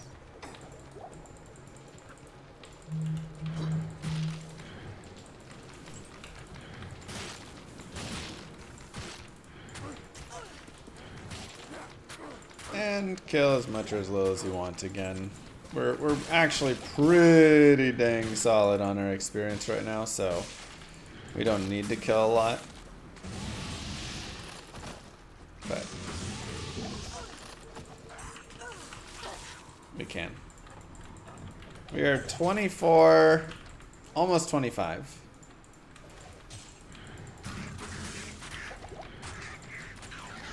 Players 8 with great AoE damage is just doing so much for us here.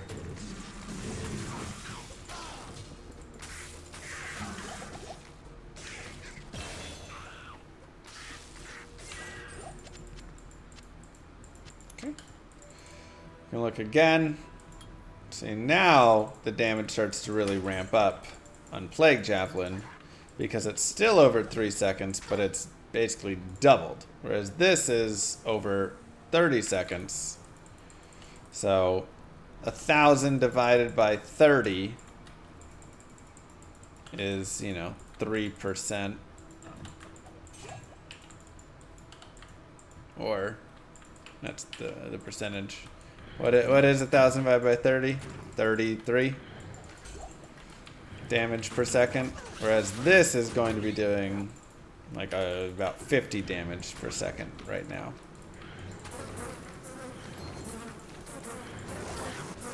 I can't carry anymore.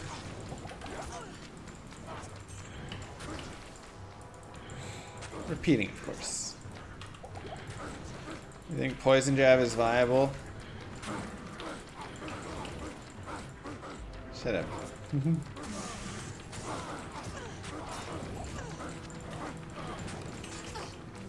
I'm tired.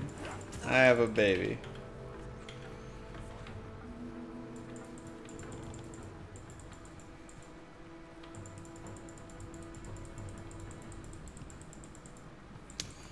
Ooh. Interesting.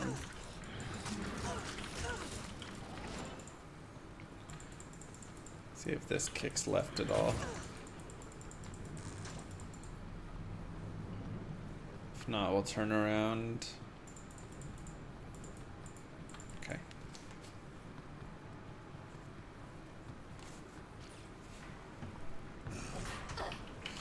$30 is a lot to evade in tight spaces. Exactly.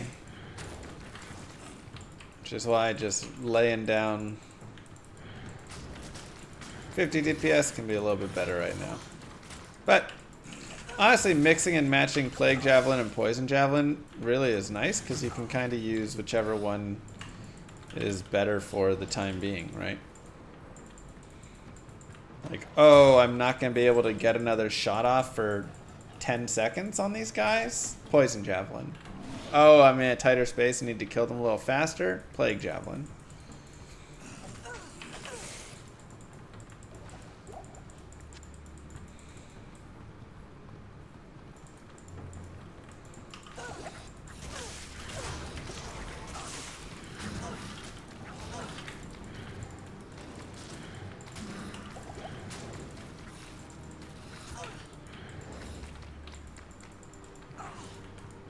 Whatever, I don't really care to kill dolls.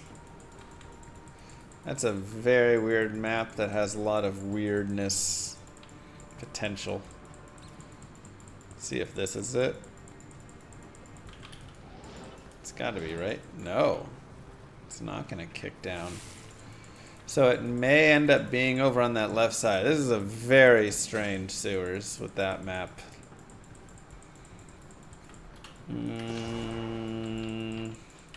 Let's just go to Travancore.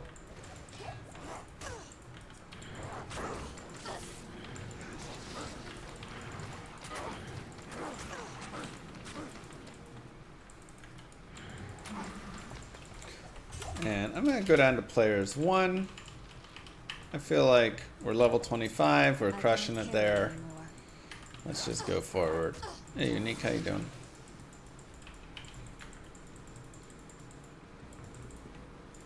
We're gonna use Jack for meaty mobs. I've got Charge Strike.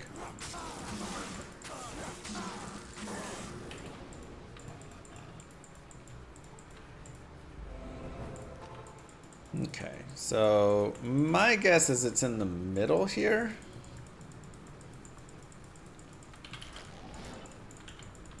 Like right in here, yeah.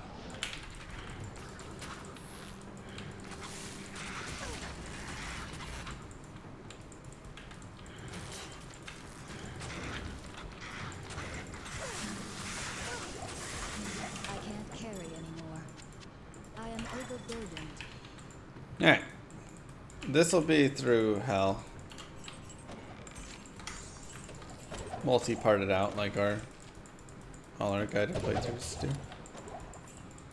These are also super chests down here. There's some super chests, so feel free to players 8. Pop those bad boys.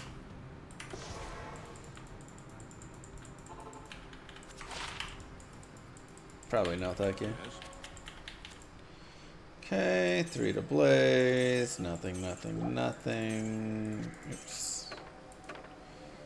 And that should cover all that. Get some potions. Hello. Should do this. Put that away there. Let's go to the Cross Bazaar and find the temple. COH or Enigma? Probably just Enigma still. Having teleport is just so nice. I mean, if you're just running around like cows, then, you know, COH is super good, but...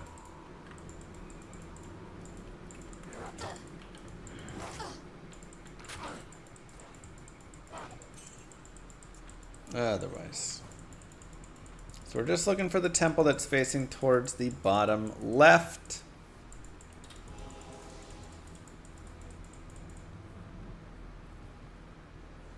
See, there we go.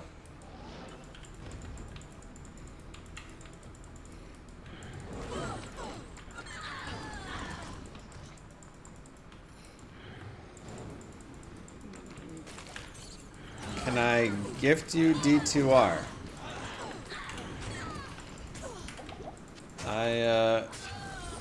I'm not currently giving any copies of the game away.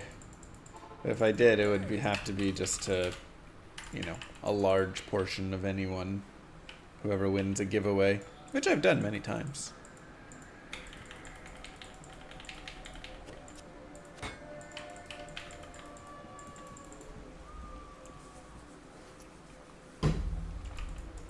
There are a lot of people who probably low copy.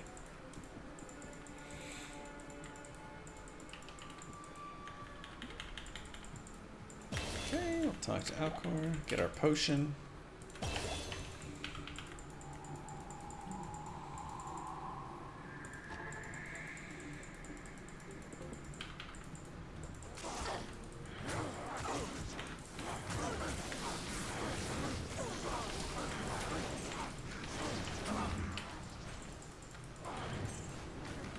Okay, we'll kill this guy.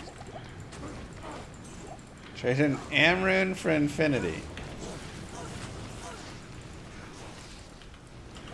Now I just really want to be on players 1 here for this because players 8 Trav is a bit much, but if you feel so inclined, feel free. And the biggest thing is to just separate them off. That makes it much easier.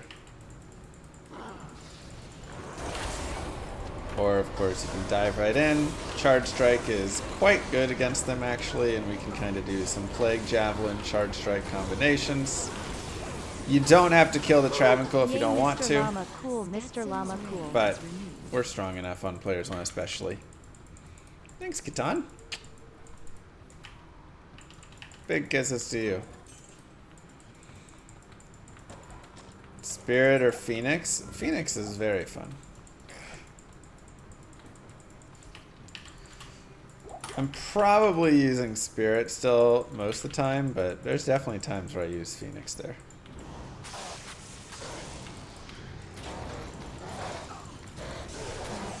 How's new car shopping going? Haven't started yet.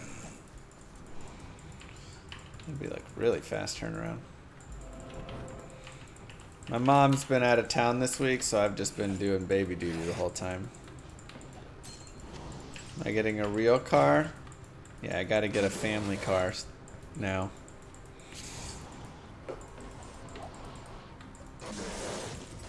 Feel free to get the waypoint if you would like to farm Mephisto. This isn't a great map, and honestly, normal Mephisto is not crazy good. So we can just kind of dive forward. Charge Strike's still going to be our main damage dealer here for someone like Mephisto. But you can feel free to lay down a little bit of poison into him as well. And she cleans up bosses super well. GG. You are the successful owner of an Act 3 killer. Amazon, give yourselves the clap. Nice, Ludo. Skoda Octavia Wagon. What? What do those words mean?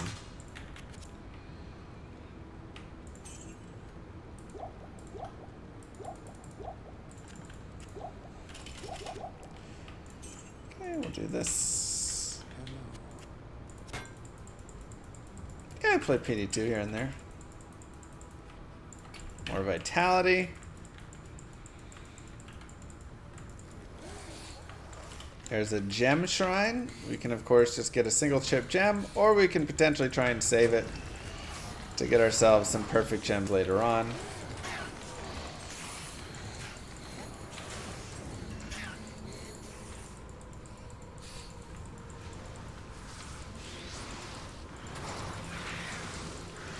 We'll look for Mr. Isual as well while we're out here. And Pit Lord, Venom Lord's really not going to be trying to fight too many of those.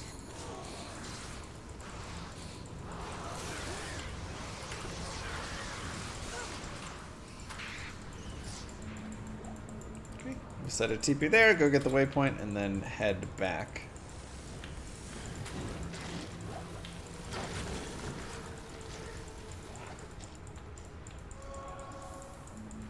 Let's see what we got out here.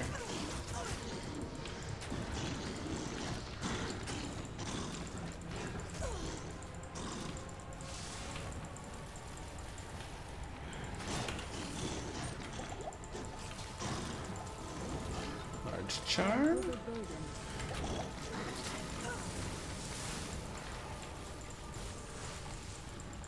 It's a Jetta. Okay.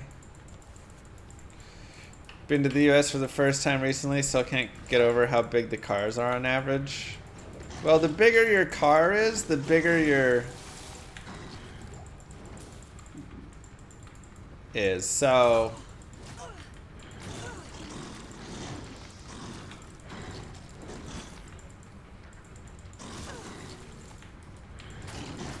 a lot of really big cars over here to show it off. Your gas tank. Isn't it smaller?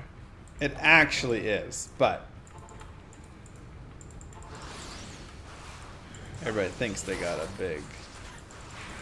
That people think it's big.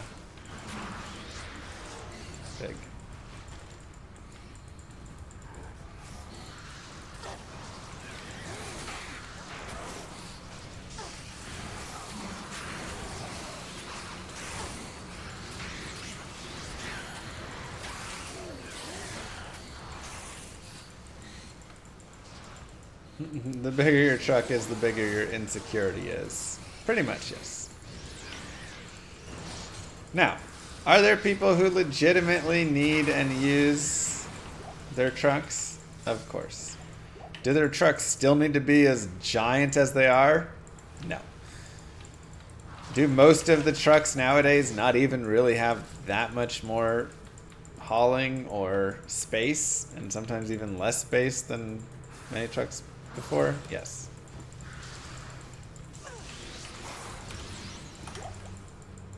Alright, where is Ishval at? A lot of silly trucks out there. Probably right here. There he is.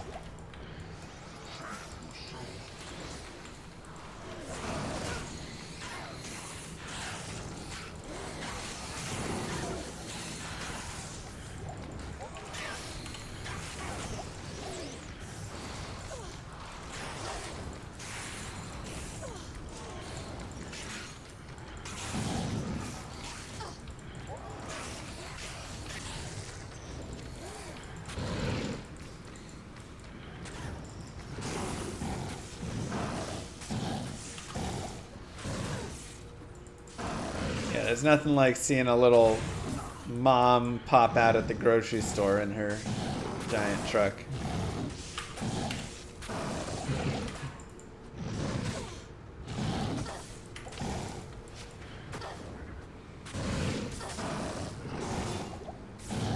It's funny because the beds of a lot of the trucks aren't even that big. Yeah, that's what I'm saying. The beds aren't actually really big anymore. Like, it's... The beds have gotten smaller and smaller over the years, actually. It's just the rest of the truck is getting bigger.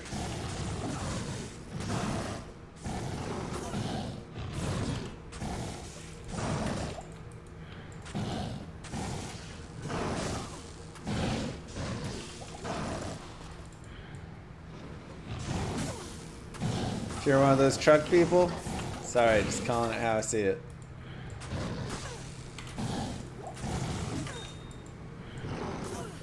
You enjoy your truck.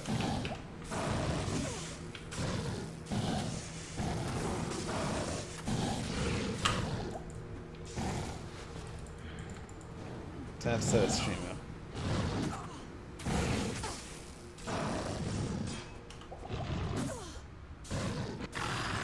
Okay. Get our plus skills. We'll go one more charge strike and one more plague javelin. Let's get that poison up. What do you need?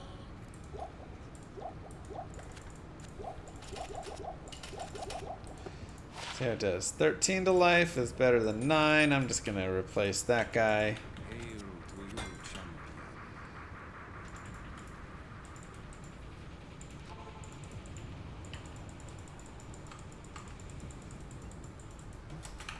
And still just making sure we're on players 1 here. We will continue forward.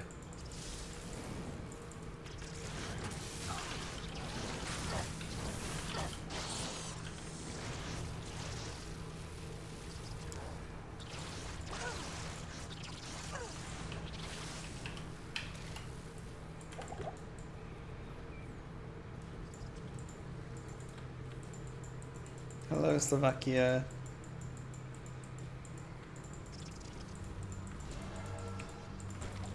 How are you doing today?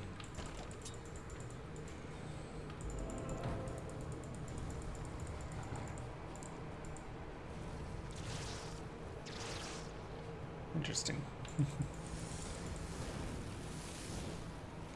Wait, so that's just going to connect in there.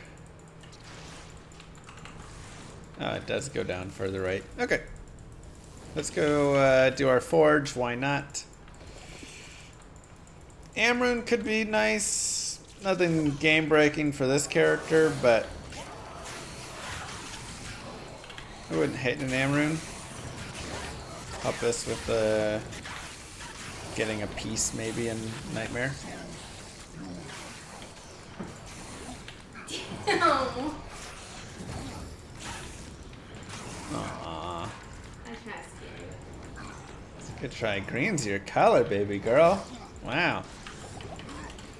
Look at you rocking it. And we should ask just 10 more minutes and she was just lecturing me about how she does not. About what? How she does not want to laugh. Just trying to wait till 4 to get it. And this helped. Yeah. She was just.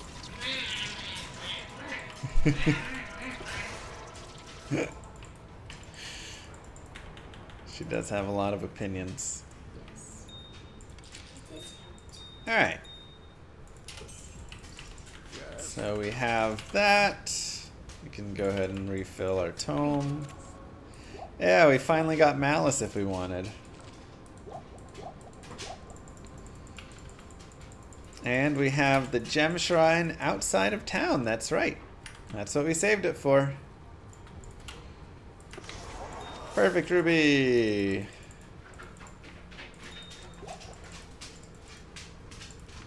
The gem shrine.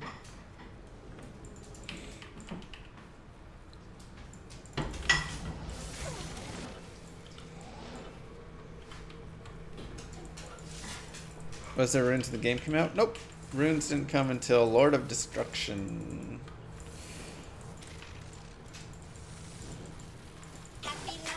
That's 110. Is that right? Maregi with 31 gifted subs.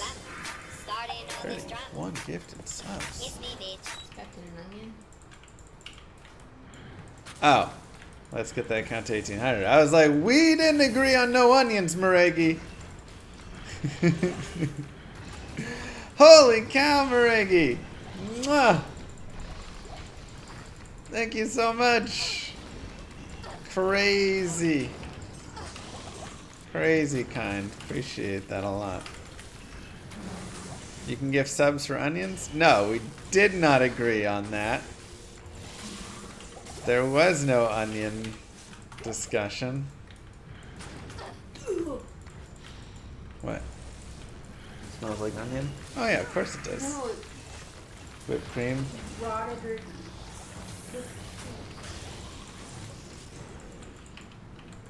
I think that's 5 pies. Y'all seem to be confusing Thursday with Man vs. Stream. See, one is called Thursday, and the other is called Man vs. Stream. And they're wildly different.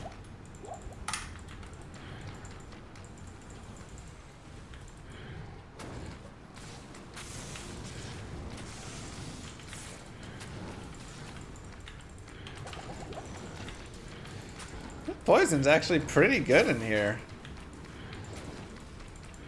Against Venom Lords who have good poison res. Actually impressed. Am I all recovered from MVS? I'm probably as recovered as I'll get from it. Last night I stayed up late with Moogle and my brother. until 3 a.m. Till 3 a.m. It was his birthday. Oh, hello. That's a weird spawn. So we stayed up playing board games. Played Ark Nova. It was a lot of fun. Yeah, that was a fun game. Yeah. I like it. Yeah. That was really nice. I want to try that other one. Oh yeah, you're gonna like the other one.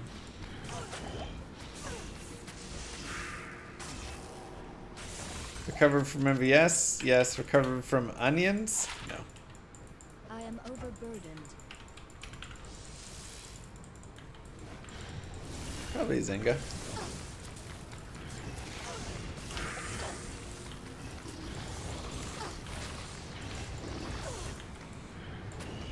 Yeah, this poison Plague Javelin is like fantastic because it just does damage so fast.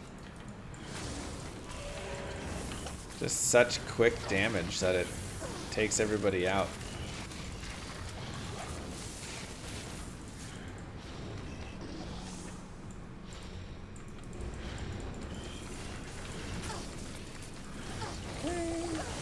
Kill these Stormcasters. I need mana. Level up.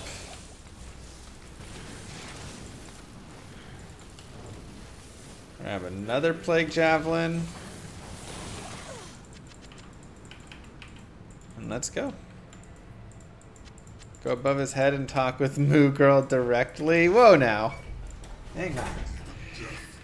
Now for Diablo, the biggest thing that we're going to be concerned about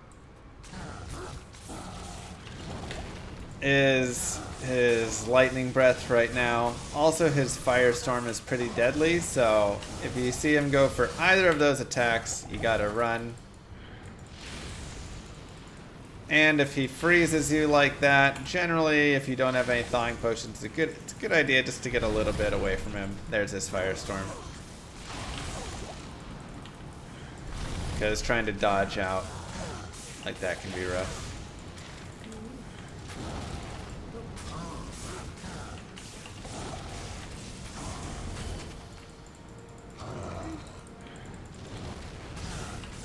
But overall, still, again, Amazon. And this is with less points in Charge Strike, Caught remember, you because live we're running twice in Plague one Jav. week. Hope you're having a great day, Llama. Wow. Twice in 1 week. Nice sack. I Still nothing amazing, but that's okay. Spread this out, and yeah, I guess we'll go for those two.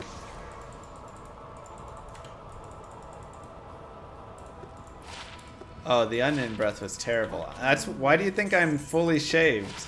You think I was just doing that for fun? No, this is because of onion breath. And onion mustache and onion hair. Onion was just all over me. It's terrible. And just like that, give yourselves the clap. We're on to Act 5. She's so interested. She loves Diablo, man. She's just all about D2. You're gonna grow up and be this streamer one day. You'll be doing this exact same thing. For D12. No, D2 still. And Lum RPG. D4R. And everybody in chat's kids are gonna be watching.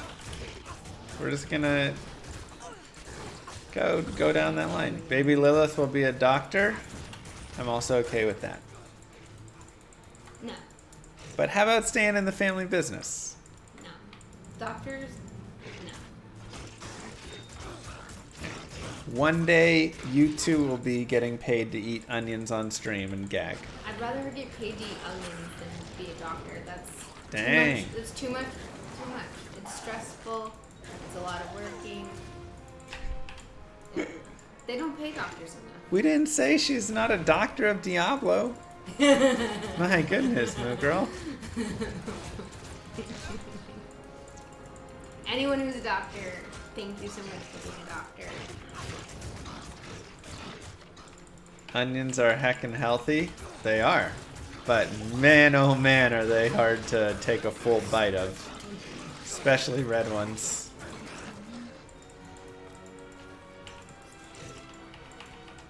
Did I ever tell you about Dr. Diablo? Is that your alter ego? So, I had been creating apps or dating profiles and wasn't having luck. So I made a joke. Chat made a joke profile called Dr. Diablo, and he was a like 4'10", like chain smoking alcoholic who played Diablo and had a bunch of like Diablo quotes all in his inventory and stuff. So the only difference between you and him is that he's like 2 inches shorter and smokes? 2 inches, okay. Don't say that. Go on. He got more matches than I did. And like real matches. Like if I got a match, it'd be a bot. It was like, hello, you are cute. Why don't you check out my... Why don't you check this link? And then Dr. Diablo's profiles would get like, haha, oh my god, this is hilarious. You're super funny. I'd love to get a drink sometime. What?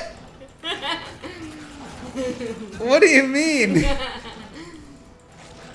It was horrible. Why, I wonder? I don't know, man. Oops. We should save the barbarians. I've busted these headphones out. I'll need your help. Save the barbarians. So we can get the runes. If we want. Ral or Tal. Make ourselves an Ancient's Pledge. Which can be useful. Did you ever go on any of the dates? No. They were expecting a 4'10" guy who chain smokes and hates life and stuff. If I showed up, I would have just been a catfish. But I was just like, come on. So you catfished but didn't follow through. No, It's still catfish. oh my god. It was a Those joke poor profile women. nobody was supposed to Those like. Poor women put in time chatting with you and having their hopes up for this dark, emo, smoky doctor. Rude. Dang, Dulcie. It's a bit ago. Moo is right. Moos don't... Oh my gosh. Also, if you are not level 25 by now, which we are 26 and a half, we're well there, but if you are, for some reason, not level 25, I would recommend going back to Act 3. You could run around the Flared Jungle. You could run around and kill just like Serena in the temples, whatever it is. And just get to at least level 24 so you can rush forward to Ancients and kill. But you can also just get to 25 there. Then all the stuff you kill here will get you experience. If you do not do this, you will not get experience here for your kills. Act 5, basically level 25 creates this really harsh limit until you reach it, where if mobs are too high of a level, which they are out here, you will stop getting experience. Just an artificial limit they put in. I believe the idea was to try and do some prevention of just like being able to over cheese from the start and get way too much experience in some manner. It just didn't work.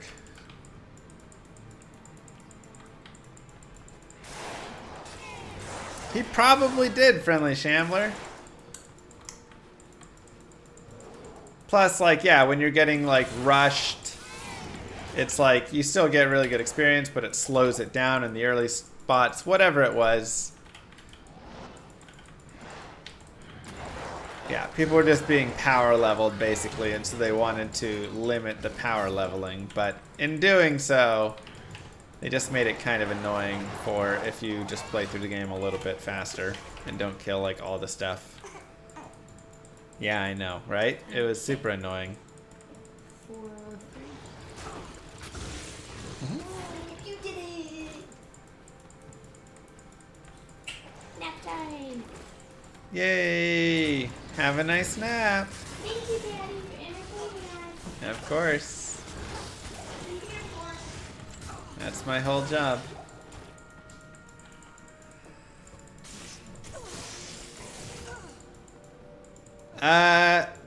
Honestly, it could be many of them, Finark. I wouldn't worry too much about the base because it's just they do different things essentially. So I figured this might actually be the tile.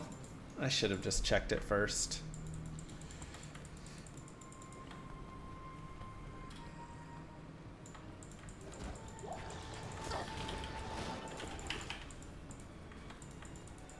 I'm guessing you've looked into this run? Not at all. But that's okay, because we're just doing guided playthrough initial part here first, and then we'll take it there afterwards, so.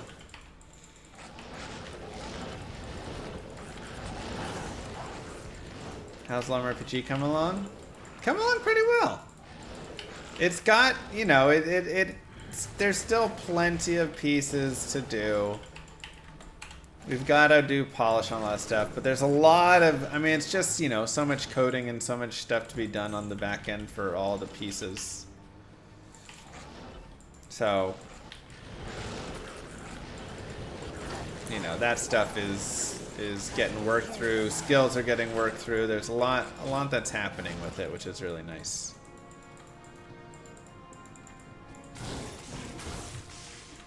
You do play as a llama, yes.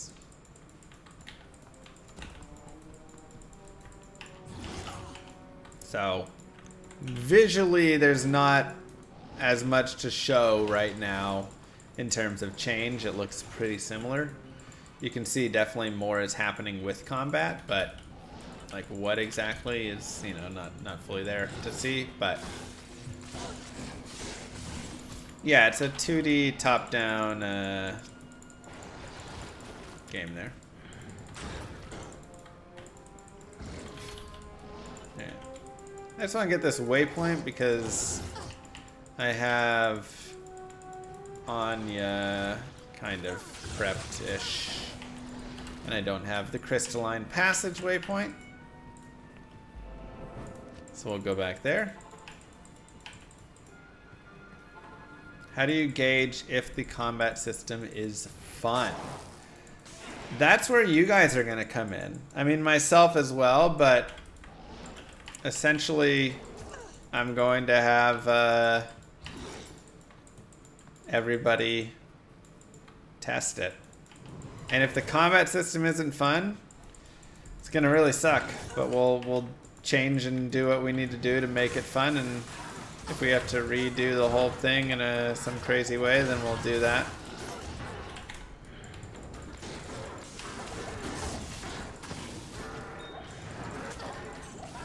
But, I mean, that's such a core, critical part of the game, Carry anymore. is that being a fun piece. So. Yeah, we'll stream it, but I'll release a little demo piece to everybody so that they can all go in and play around and test it out.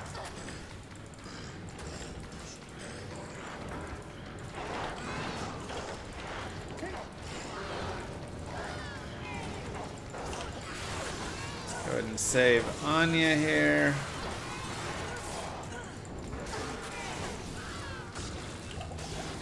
I can't carry anymore.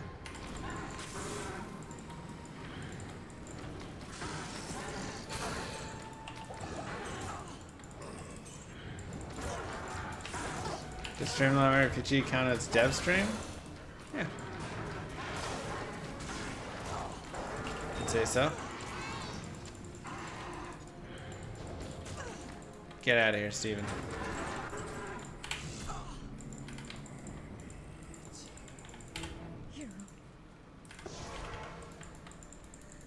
Rangers winning it all this year. I will continue with Plague Javelin actually right now. I'm enjoying that a lot.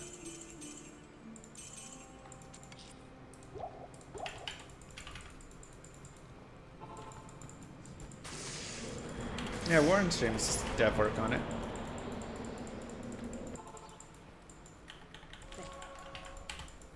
Since it's your game and you're promoting it, do you have to hashtag ad? I don't think so. I'm not getting paid to promote it.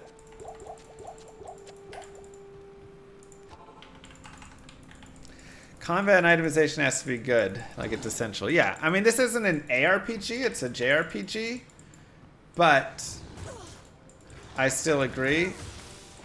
And so I just have a lot of focus on the itemization and the combat. And yeah, like I say, if it doesn't feel good, then we'll shift and adjust it.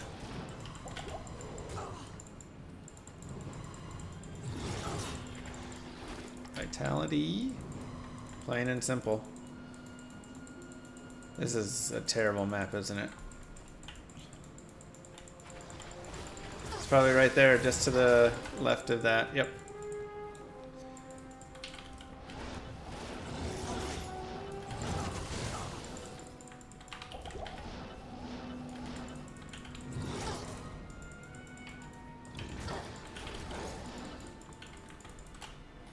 Would I say I've played all possible builds in D2? Probably, yeah.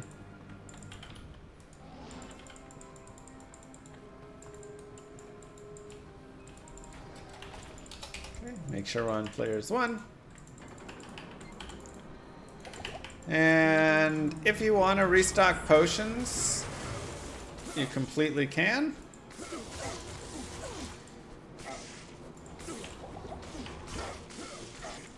I feel like we're at a pretty, I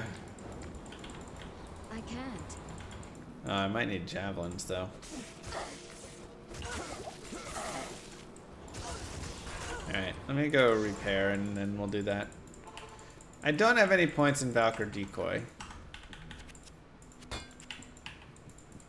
Oh, we can't afford that, so we'll take some of these that we created here. Afternoon. Sell those. Now we can afford.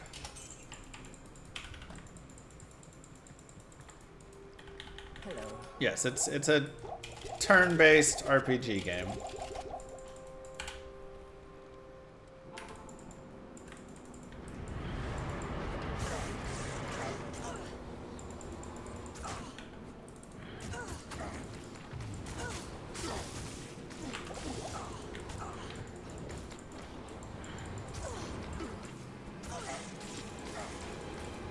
Maddox's kind of annoying, so I'm just going to try and take him out pretty fast.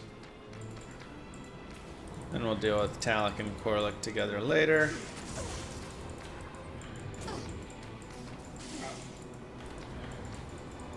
Not enough mana.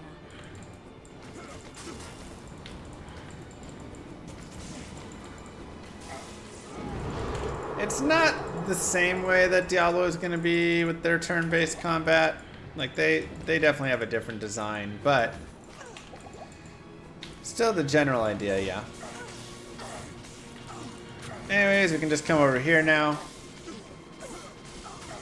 Like, my game won't change to real time.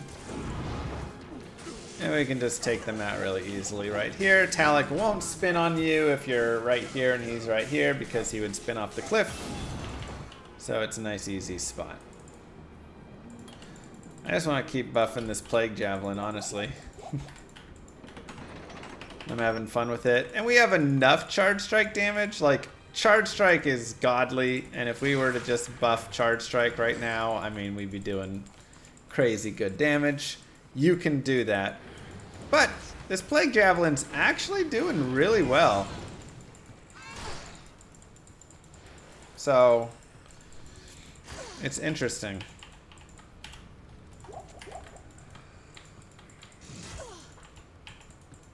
Interesting test.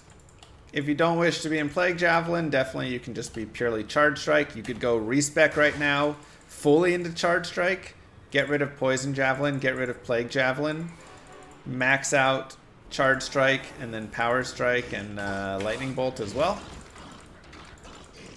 That is a very real and strong strategy to have here also.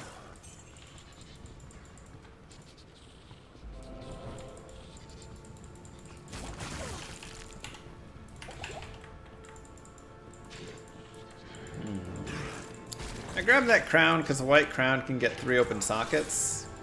So we could use a socket quest on that later if we had some desire to do so. When does poison fall off? So that's what I'm kind of trying to test a little bit, because we're coming from poison not really being super great in LOD to now poison having so much more life because of the buffs in D2R. So I honestly believe I could run some sort of Charge Strike, Plague, Javelin build in Hell, and that might actually be better than Lightning Fury.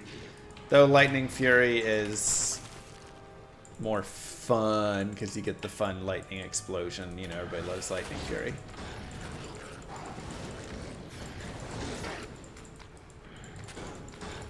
Do you think magic arrows would be a good idea? I mean, it's in mods and stuff. I think it's, you know, works out to be fun. You just have to always be careful of the power creep that can come on him. But if they could even just have some resistances or something, that could be really nice, honestly. Treat him a little bit like some shields there.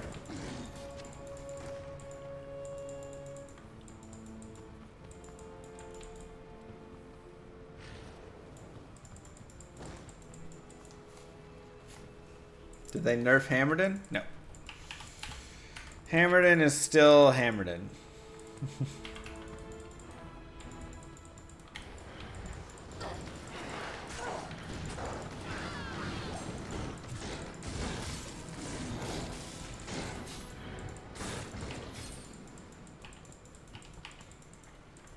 Beautiful.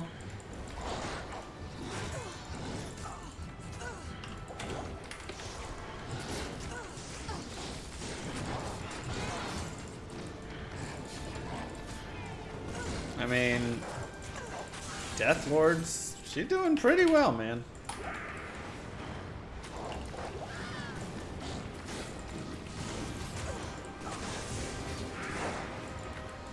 over 4 seconds. So dealing like 115 damage per second, something like that.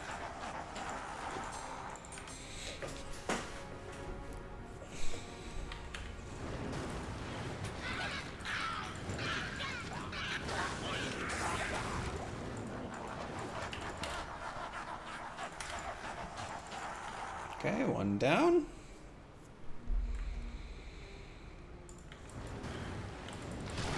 Wave 2.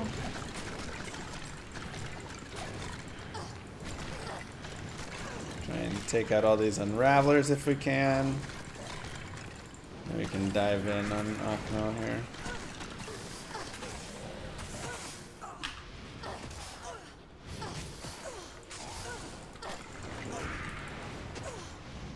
Oh my god.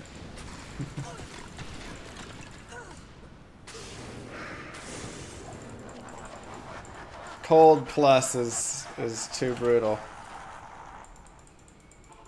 Oh my gosh, we never had Cheerios sponsor. I'm gonna get more health pots.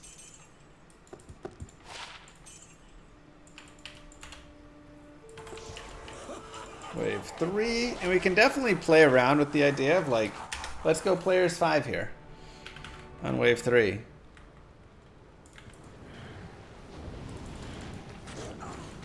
Let's give it a shot. Wave 3 is actually probably a bad group to go for that because they'll heal each other a bunch. But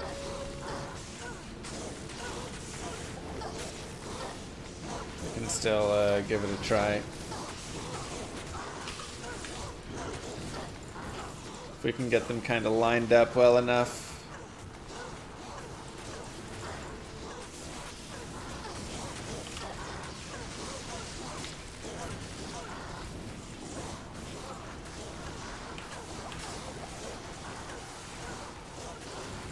We got one.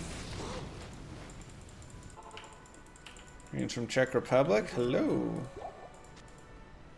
Oops.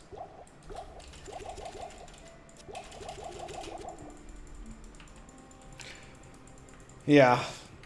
Resupply time. Now we can also look at swapping these javelins into something else. Throwing spears are pretty nice. So we can look at shopping some throwing spears with some nice IES or something on them in the future there.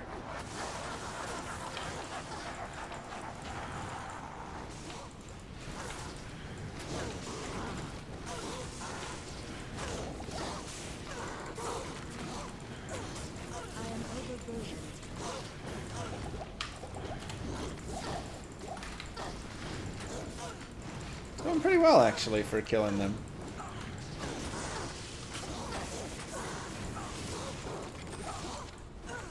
Okay, players 5 for this wave as well we can try out.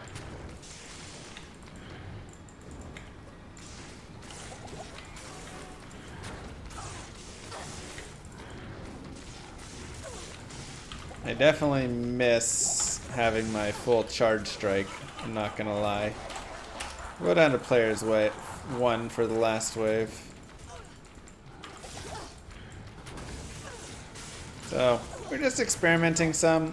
Looks like it's okay, but having a higher level charge strike definitely would make this a little bit better. So Plague Javelin, not the best for farming these Bale Waves. But again, it's okay. We'll increase that DPS more. Not enough mana.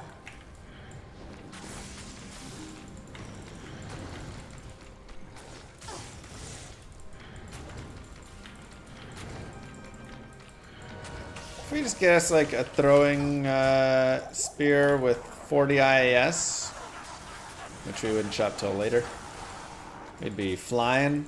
Here we could just try and chop, you know, some 20 IAS or something. Sigax, thank you very much.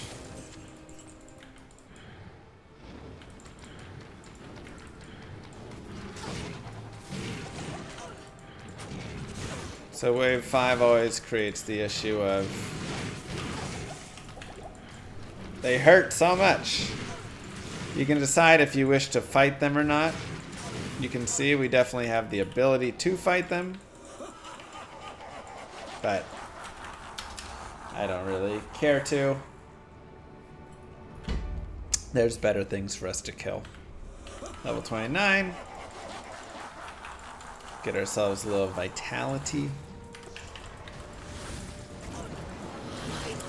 And if he ever clones on you and you don't want to fight him and his clone, just go back to town. You can just head over here.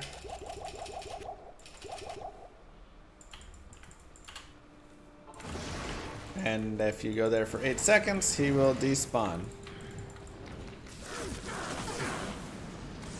Now, bringing thawing potions this fight is actually a pretty good idea, to be honest.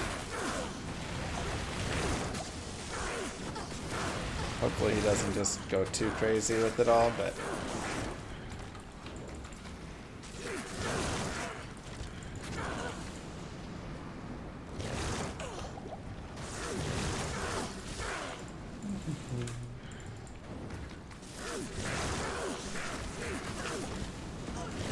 Now, of course, if we were running pure charge strike, we'd be a little better in this instance. But I think this is still plenty fine, very fast, and a simple kill.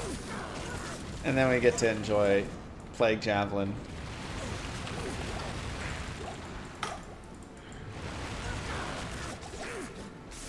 Which, like I say, got a really nice upgrade, actually. Faster than throw bar? Oh yeah. Oh yeah, much faster than throw bar.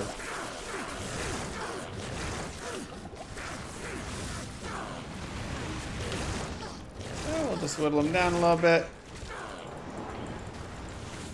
And just like that, congratulations, you are the owner of a normal Russian bale. Amazon. Give yourselves the clap, everybody. Well done. Nice and simple. Hello.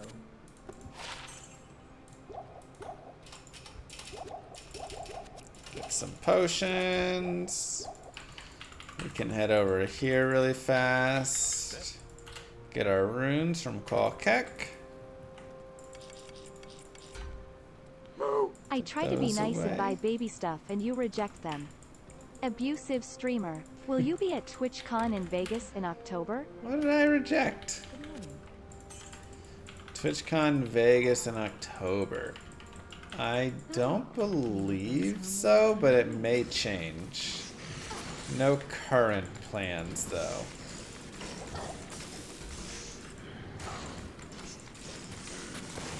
Everybody went to all those other cons and just came home with COVID, and I'm like, I don't want to give my baby COVID.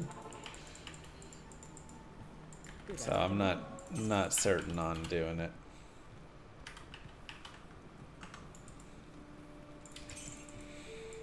Alright, so now at this point, you can say, hey, what do I want to do? We're players aiding right here. I can head out and I can go to Frigid Highlands if I'd like.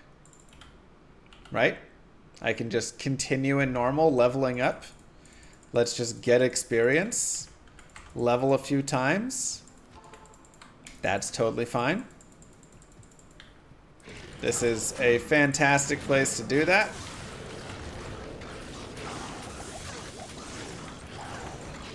Just lay it down on everybody.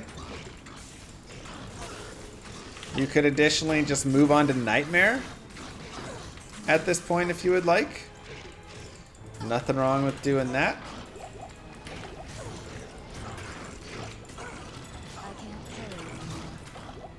Ooh, a shale rune. Perfect. So we got our piece? No, we need Amrun. That's right. Shale rune is fantastic, though. Absolutely fantastic.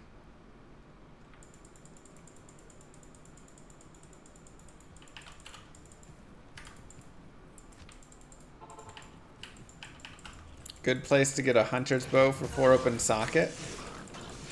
Right here.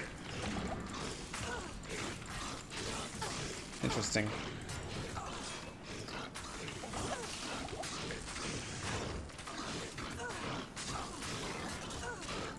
Peace or Rhyme? Yeah, I mean, both of them. We'll probably make the Rhyme first, and then we'll make the Peace second, is my thoughts. We're level 30. Obviously, Lightning Fury starts to open up as well if we wanted to start shifting there. We also have, of course, Pierce that become... Let me shift to a better... Pierce. Which we'll want to start getting into when we do a respec, so... Yeah, socket questing, of course. 10 faster run walk with 28 light res and 21 magic find. That's pretty nice. And that's pretty bad. One nice, one bad. We can put that away. We can go shop ourselves a 2-open socket bone shield. Drognin is a nice, easy place to do this. Right there.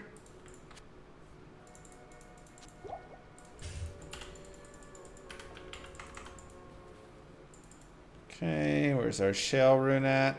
Shale S. Make rhyme. Now we have cannot be frozen, which is huge for us. 25 MF, 25 all res, and it gives us better block chance. So if we did for some reason want to try and go into more of, you know, a blocking zone, we totally could now with that. So that's really helpful for going into Nightmare. We'll also just go more Vitality right there. If you don't get that shell rune that early, of course, you could also make Ancient's Pledge. You can chop a 3-open socket shield from Farah. Just back and forth a few times. Nice and easy. Simple way to do that. Cows can also be a really fun thing to do if you have cows available to you. So we can go back to Dark Wood. Nice haircut, handsome XXX. Thanks, Onevo. What a strange looking tree. This is actually a terror zone, so we could farm through terror zones if we want. Can be a place to get some okay experience. Though in normal, probably not as good.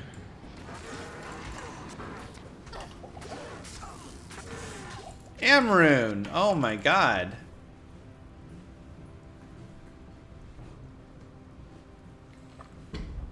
I should have waited. I could have made peace.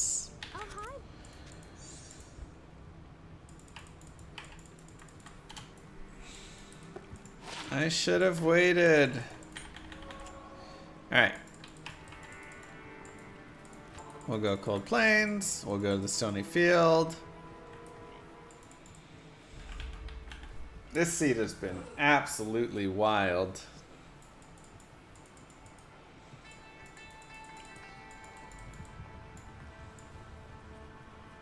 Good morning, Evo.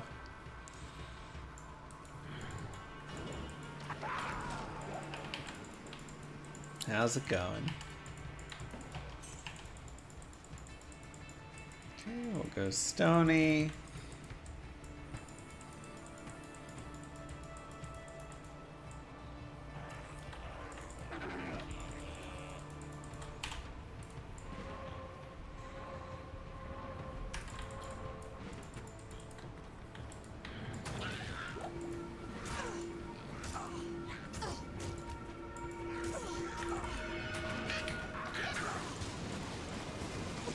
Right.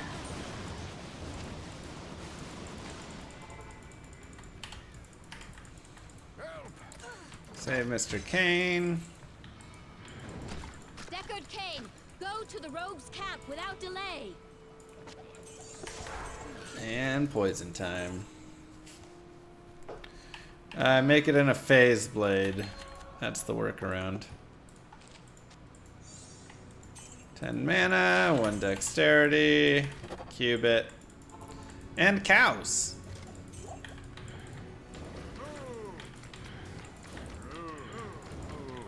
So obviously you guys know about Lightning Fury cows. With only a single point in Lightning Fury, it'd be a little rough.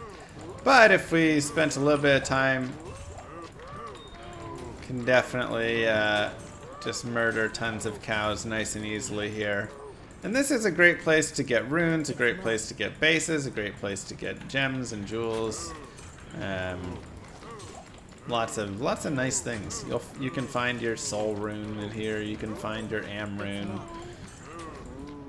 All of that. Also, if you're looking for things that you want to get 4 open sockets, you can also do so here.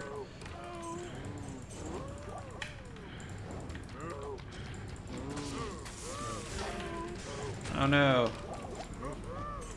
Didn't see it was a cursed cow king. Or cow.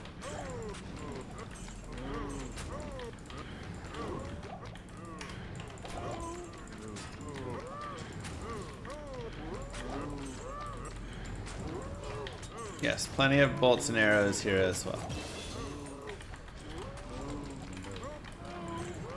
Okay, we'll go another point of plague javelin.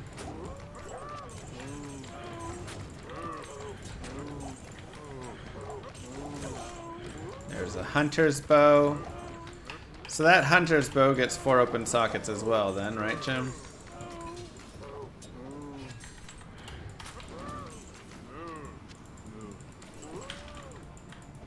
I know it does, I'm just clarifying, but I know it does.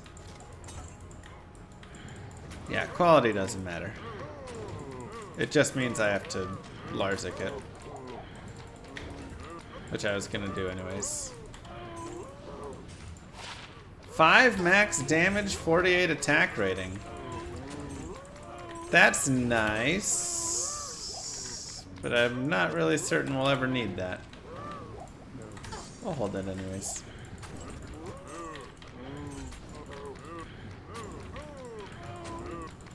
Hunter's bow 344. Perfect.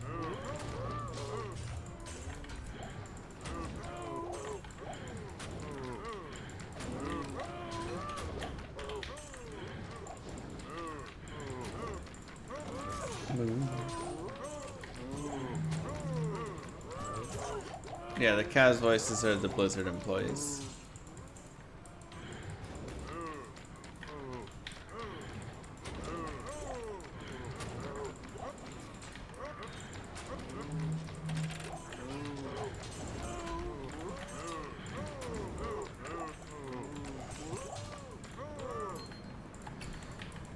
Beautiful leveling here, honestly. Let's go replenish it.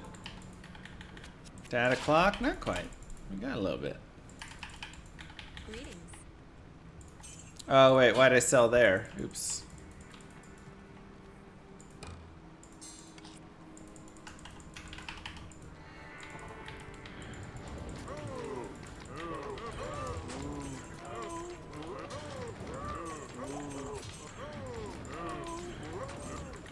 Nice and easy leveling.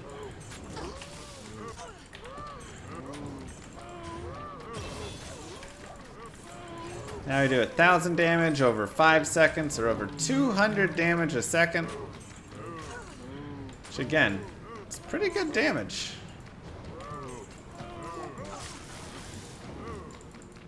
Pretty good damage here.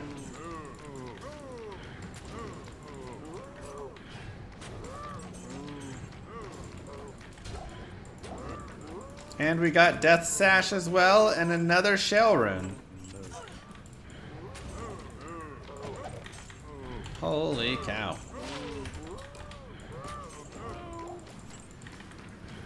Now, Cow King does have pretty good chances of dropping Death's Sash, also Death's Gloves. If we wanted, we could totally go shop that combination of Death's Gloves and Death's Belt, and I don't actually hate that, because that'll be worth a good amount for us. The reason I say that'll be worth a good amount, I need to get Stonyfield waypoint, is because Death's Sash and Death's Belt gives you Cannot Be Frozen. It also gives you 15 all-res and 30 IAS. It's a really strong combination. But what this also does is by moving Cannot Be Frozen to my belt, which I can upgrade, by the way, by moving it to my belt, it frees up my shield slot. So now I don't have to have Cannot Be Frozen on my shield, which means I could upgrade to an Ancient's Pledge, which gives me another basically 20 all resist right there. So by just having the combination, I am now giving myself like 35 to 40 more all resist by doing so. So this becomes, again, one of those really nice things. On top of the fact that I just talked about, it also gives 30 IAS, which is really, really nice for this character. So this will be super helpful as well if we're going to go all the way to UBERS with this, because now I'm getting the IAS and I'm also getting the cannot be frozen in a place that's not the shield, which, like I said, being able to have more on my shield slot is super helpful. So this is a pretty bad map for waypoint to stones. So we may just reset that. Spirit shield is nice, but I would need 156 strength and a monarch shield, and that's potentially not going to happen, or something that may happen, but it'd be all the way at the end. And again, do I want to do 156 strength?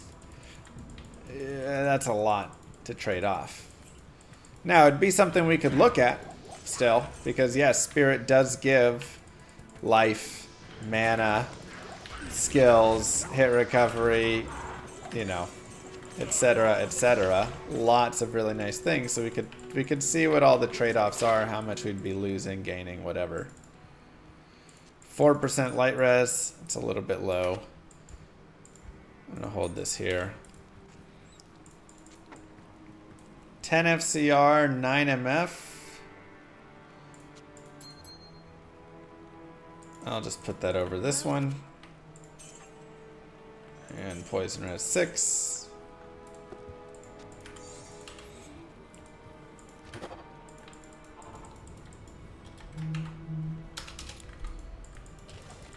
Try players 3. Actually, does it matter for the calking what players count I'm on? My throw frames go from 14 to 11 with 30 IAS from Death's Gloves. Yeah, it's like really a nice save. And then if I get like 20 or 30 IAS more on my Javelins, what do I go to?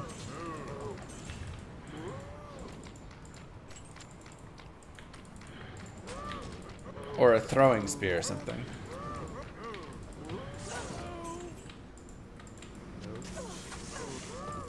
Boots. Nice.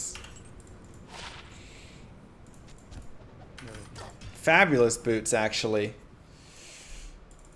Hotspurs could potentially be really useful. Need another 30 IS on Javs to get to 10? Okay. They could potentially actually be really useful against, like, Diablo or something. Uber Diablo.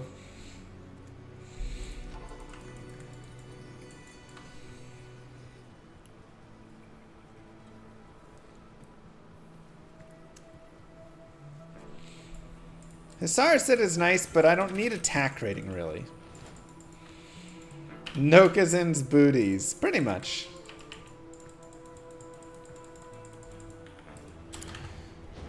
I'm going to go ahead and do players 8.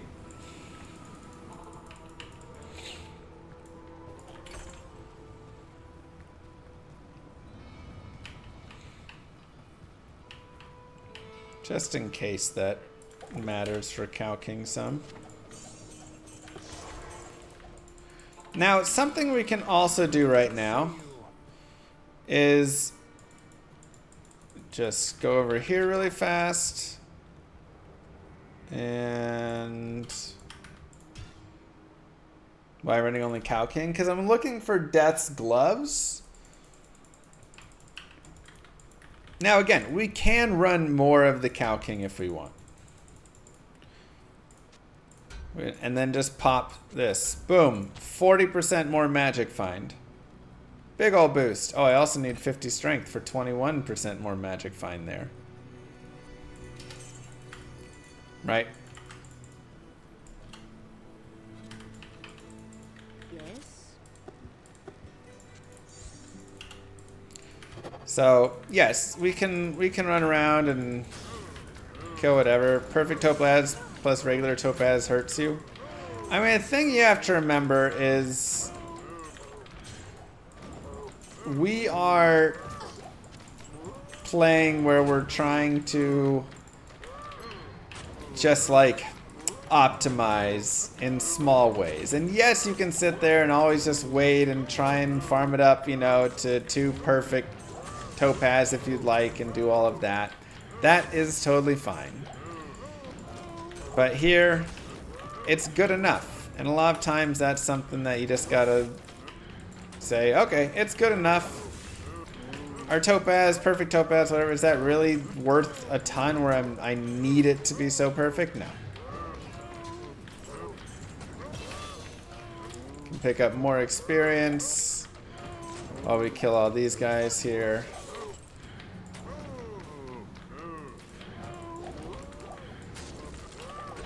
Skull Kappa. I am overburdened. Not quite. It really is pretty nice experience, and we do kill things pretty quickly, actually.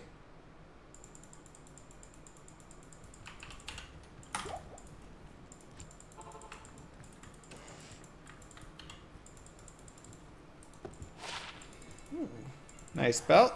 28 cold res, some life, 7 life on it. And chance for Frost Nova. And we're gonna put points to strength for that level.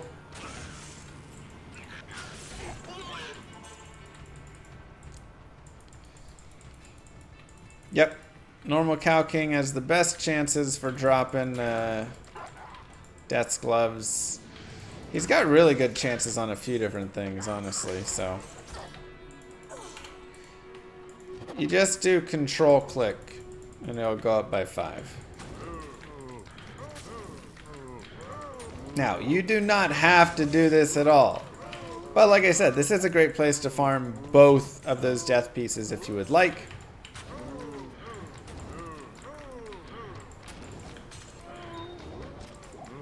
Yeah, Arcana's helm, I don't care.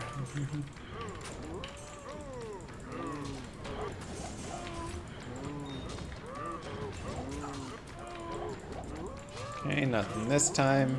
But again, nice experience. Do I have the resources to up the belt? Shale. What do I need for upping the belt? Is it Shale Tal P Diamond? That sounds right to me. Shale blank P Diamond. It's the same recipe that it is for uniques though, so it's not like new, but it is, you know. Tal, Shale, Perfect Diamond. Okay, yeah. So Tal, Shale, Perfect Diamond is what we need. We actually have all those. I do want to keep 1 Shale rune because I do want to make whatever we said before. Peace rune word. Order welcomes you. But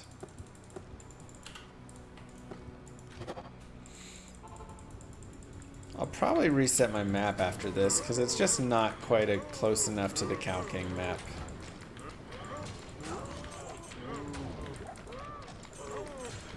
It's really nice. We murder cows quickly on players 8, and you can see how fast our experience gains. So we really could just run around and just level up here if we wanted.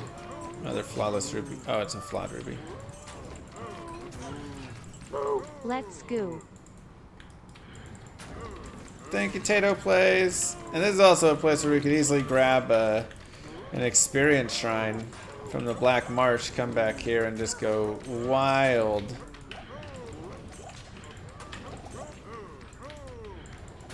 I'm gonna do a quick level to 33 and then I'll reset the map though. I can't carry anymore. Got our tier rune. Okay. Oh, 34, excuse me. Good day. Alright, let's see if we have stones Let's closer go. to the Let's go. TP there.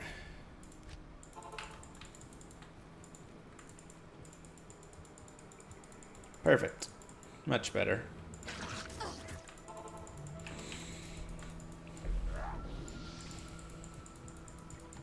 Much better.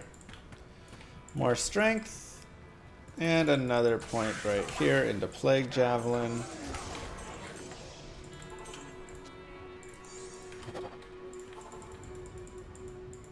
MF boots are 50 strength. We're only 43.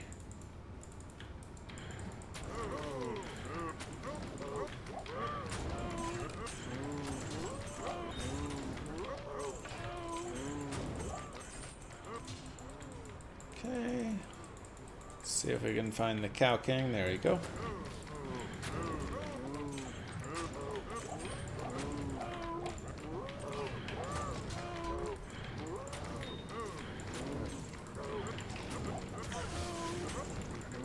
Soul rune, perfect.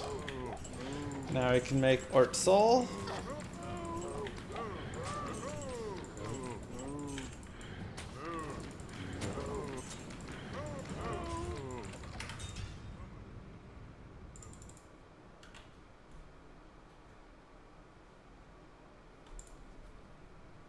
Don't need that. And perfect. We'll still keep our magic find on for now, but this will just be for the future.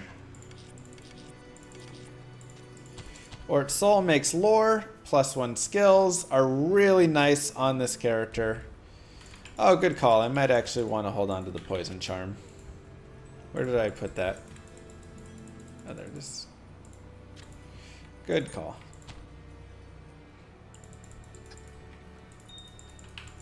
Okay. Yep, we found 2 shell runes already. 2 shells, an am, and a soul. Been really nice.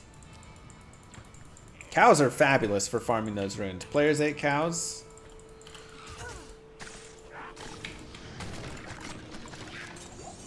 Honestly, maybe even faster than tower. If your character is strong enough like this.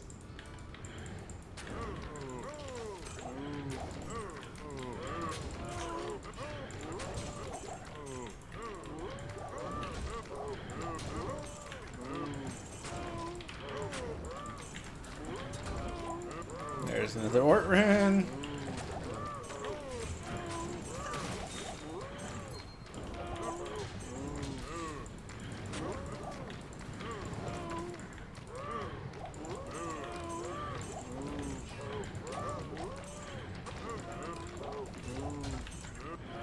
There.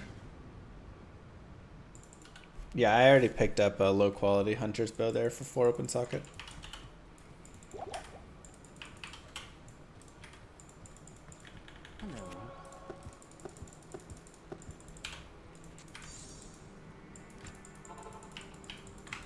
Now again, I really love this part of D2 with doing some like target farming like this.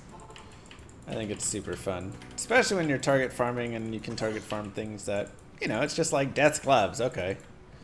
Whatever. Sounds like I know some of the ideas. I mean, I did just do throw barbed UBERS.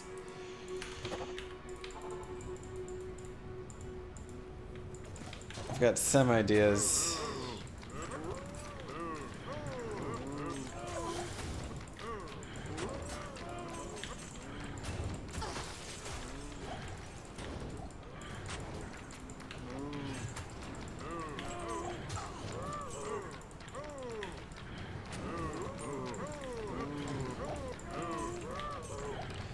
Think I should do Return of the Punch Barb? I don't know if we need to bring him back.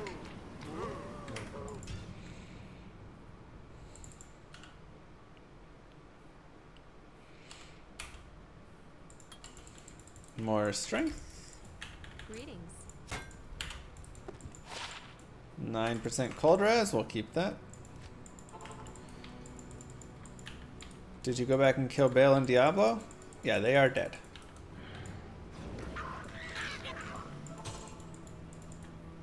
I did Throwbar Ubers without Canopy Frozen. Kind of. We had it on our helm, which ended up being a bad place to have it. Because that was where we also got our lightning resist from.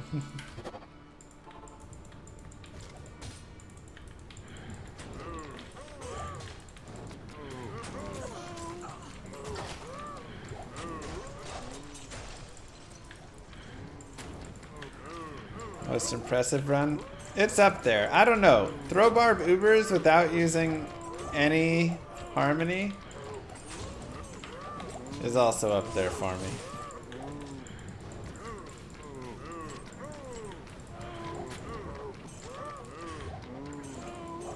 Small shield. I can't carry anymore. Hardcore Uber speedrun? I mean a bit. That has when burn damage can cause the seared effect, then burn damage and heat damage can increase its dot. But the seared effect also does burn damage. Yes, the seared effect from burn damage does not apply.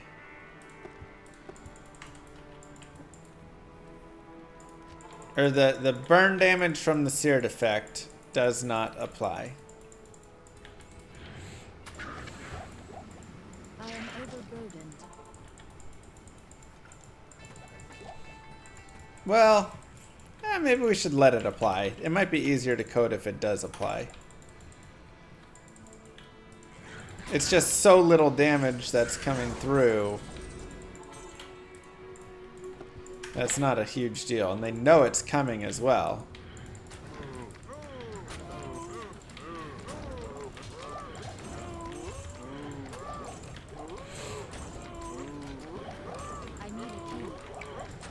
I kind of feel like at the end of the turn there, you just have your total burn damage you've taken, and then that's determining then if it's searing continues or stacks, whatever happens again. If it refreshes.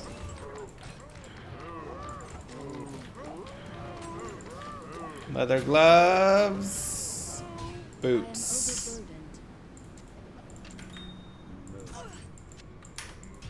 Almost. But it gives us good potential for Magic Find. Tancred Boot, Tancred and Emmy combination is godly.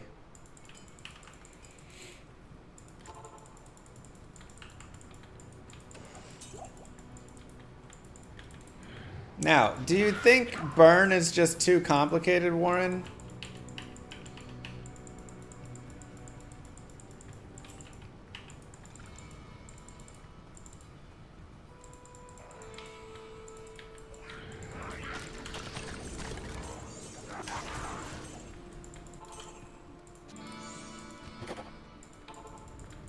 Should we just simplify it down?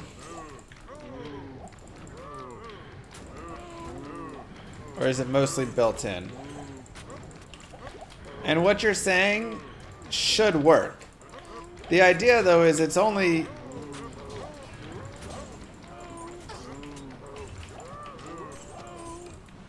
yeah, just let it self-proc.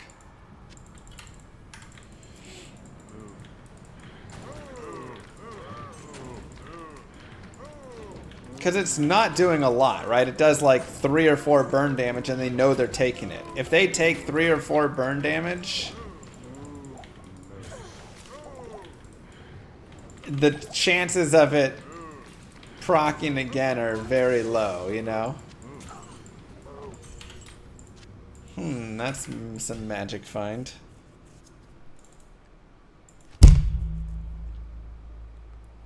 But I would need my mercenary to be running. Oh wait, no, that's Demoxiu. Wrong one. Yes. Wrong one. Okay, let's put these guys away there. Sorry, microphone. Sorry, chat.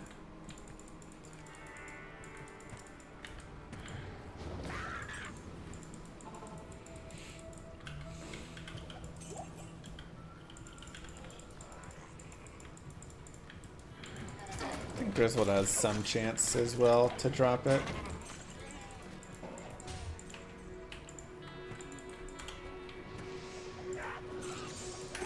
Racket does as well. Yeah, it's like what, 1 in 500, 600, something like that probably. Cow King is like 1 in 80, maybe? What are my odds? 84% magic find. Oh my gosh, we got our shell rune. See, this is the beauty of doing this right here with the cows. We actually are getting all the runes we need. We don't even have to do Nightmare Tower anymore. 84% MF, players 7, Cow King.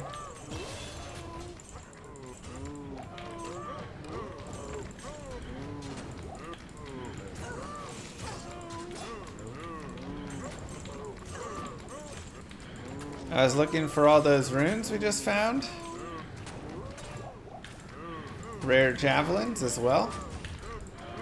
At this point, we'll go ahead and scale them up. 1 in 45. What about Griswold? What's his odds? Great hands. 80% ED, 2 max. Yeah, it's whatever.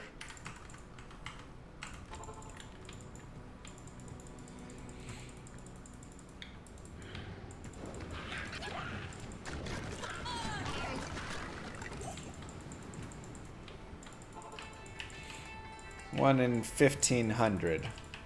Okay. I mean, it's not terrible.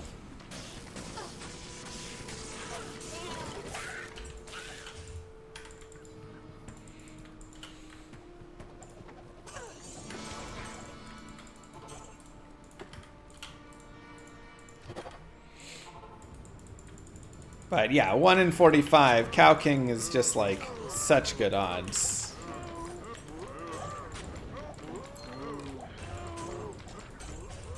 Plus, like I said, we get runes, we get charms.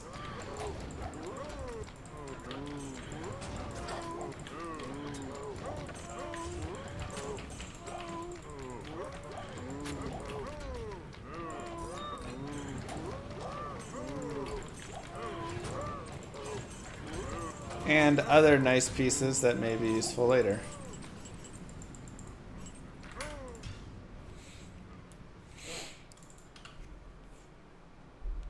Oh, geez, Warren.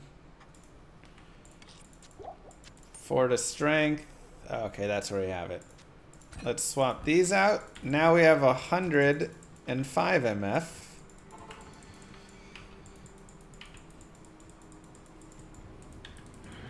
What's that increase our odds to from him?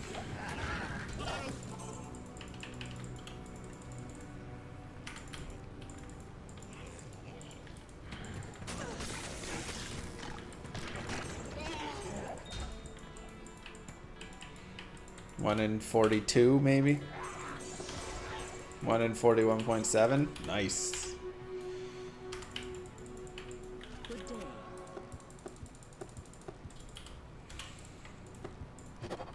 This is players 8, yes.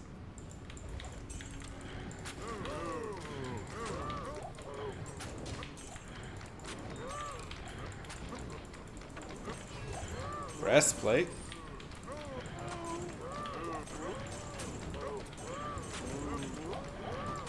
Soul Rune again.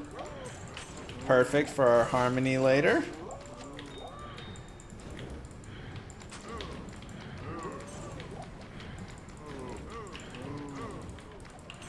Just lovely. Another Skull Kappa. I am overburdened.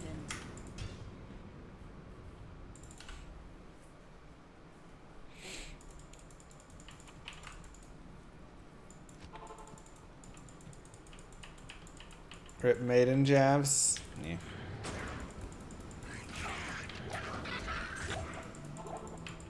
Need a unique skull cap. So that's what I would really love. I mean, I'm totally fine with how we have right here, but yeah, if we get a Tarn Helm, oh baby. Now we're getting the plus skill and the magic find. Let's go. Percy, thank you. However, we would need it to roll pretty well, otherwise, you know, it's like I don't want to be using it 25% or nothing.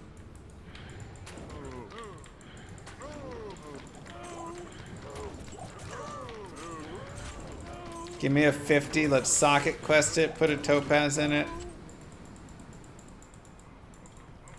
Go crazy. Still get the +1 skill. I know, but I've got a 40% MF helm on right now.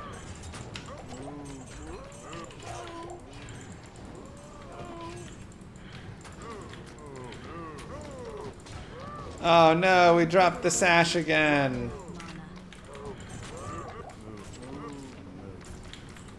Unfortunate. I am overburdened. Whatever, I don't need it. Darn. Wrong piece.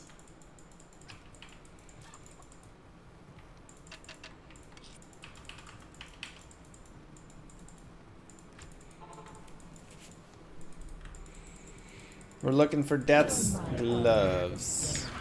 Hey, I'm lurking while I'm lurking. Is that a Javelin? Imagine a Tarnhelm on it. I mean a Darnhelm. Made in Javelin, get it? Made in Javelin. Ooh. Ooh.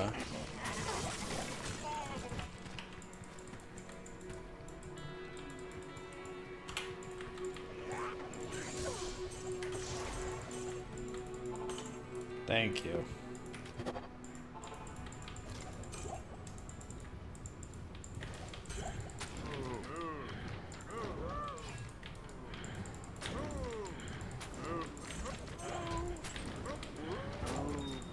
So, we are farming for that, but like we said before, we are also just farming experience, which is the lovely part about doing this.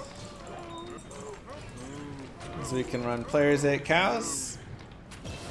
We can get experience. Ah!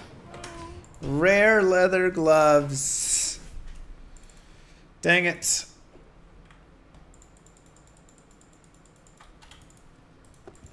So close. Ooh, 10% IAS with 19 light res.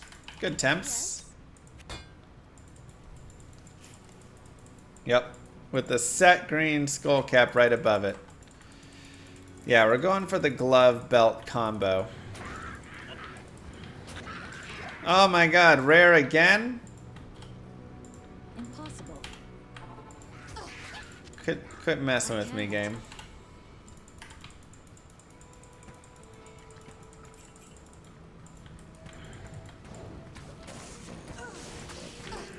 Yeah, it's a really nice combo. And again, it's not a 100% necessary combo or anything like that, but it is quite nice.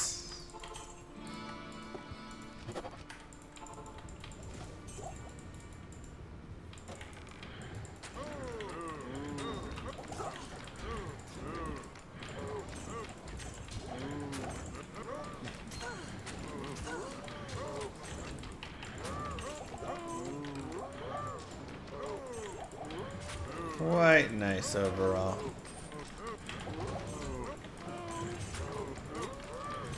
So just going and getting the rhyme shield and doing all that also totally works. Oh, small shield. Ooh.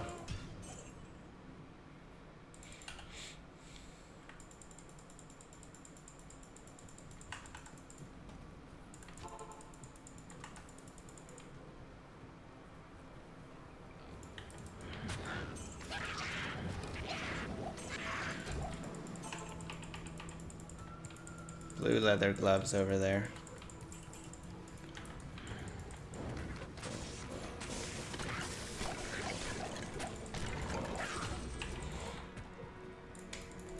Death's gloves.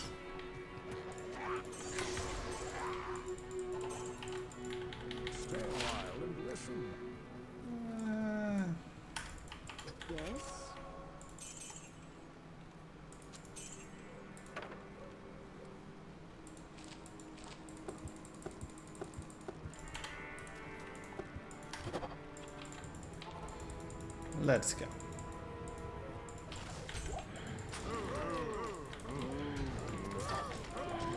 Man, that poison damage is really starting to smack.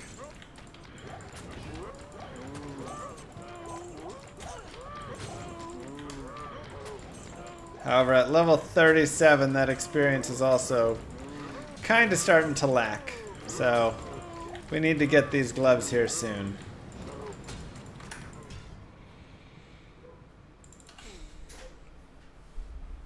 Gamble for them? I wonder what level we need to be for Gambling Death's gloves.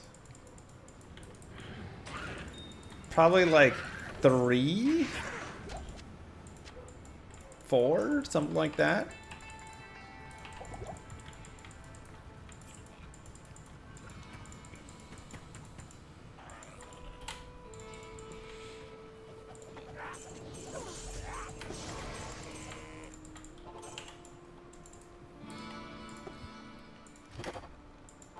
Eye level 8? Really?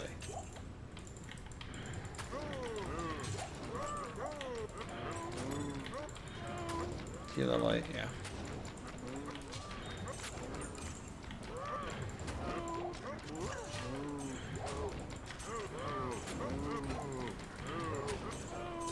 Light belt. Not quite.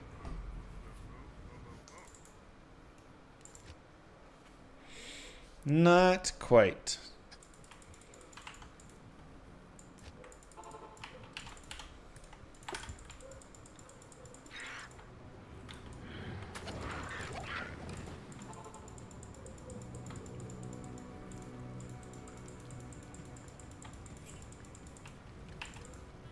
I mean, it's 1 in 1,000 chance to gamble them. Roughly.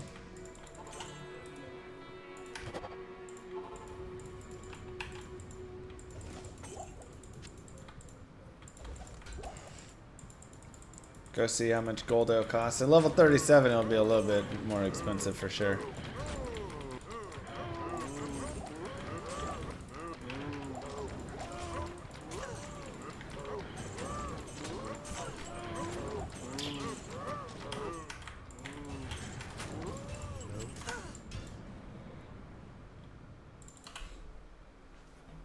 It's still actually kind of getting us experience. I thought it was slowing down more, but it's still doing all right.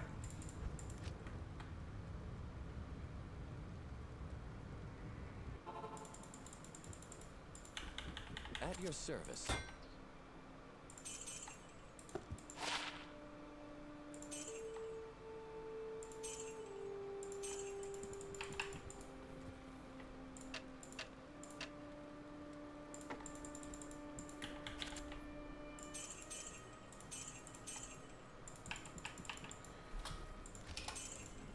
Okay.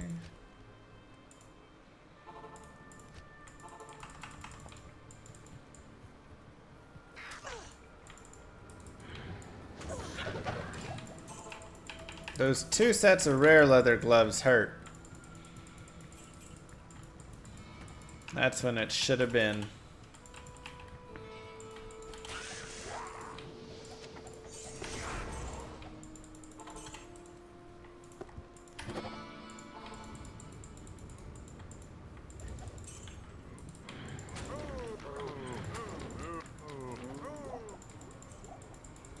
Ooh, I'm hungry.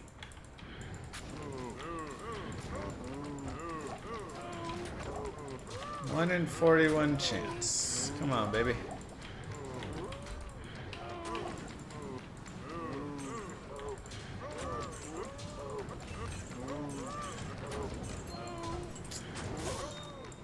Yeah. How high of a level? I mean, I'm just grinding for the gloves, but I'm gaining levels as I do it. Let's see how much it is.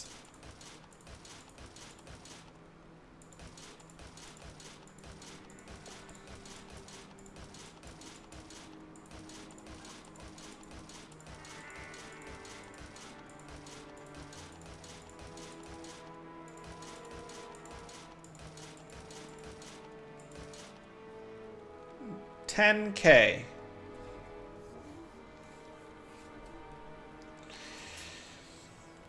So, you know, it's a little pricey.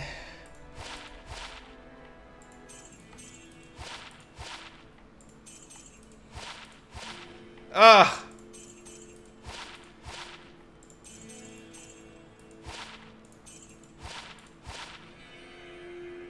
23% MF with dual res.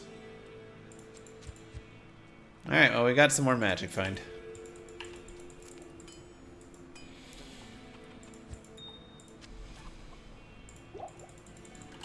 Those are really nice gloves. Also, 80% gold. Perfect gold on that. Okay, you said burn damage from seared starts at the power level of the weapon applying and then increase by 50% from then. You still want this?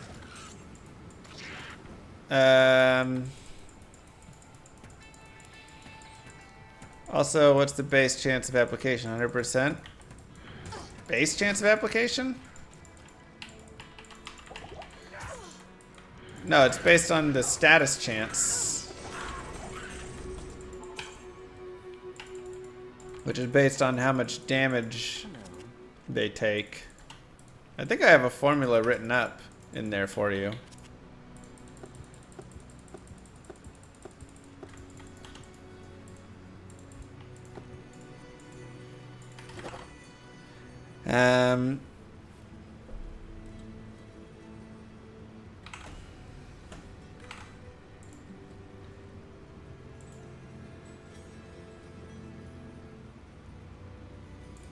Let me look in the technical doc really fast.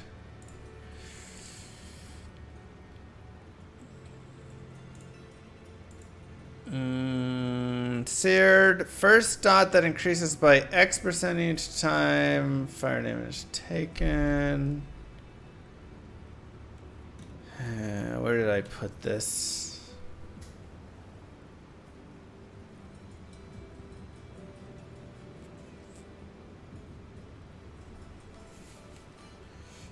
Status.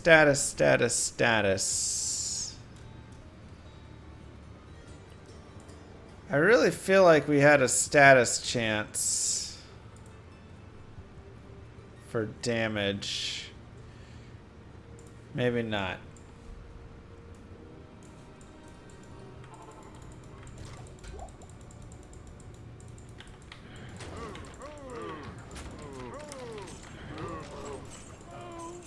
The chance that a status applies...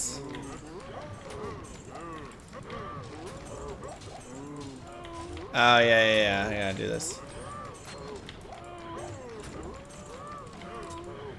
That's fine, yeah.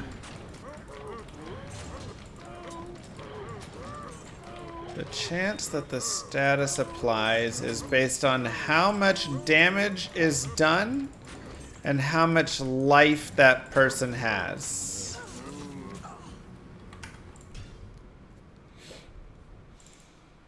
And then, of course, like an RNG factor.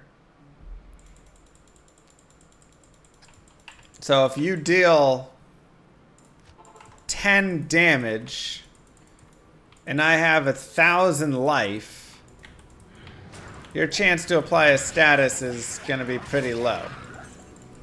If you deal 100 damage and I have 1,000 life, now your chance to apply a status has gone up.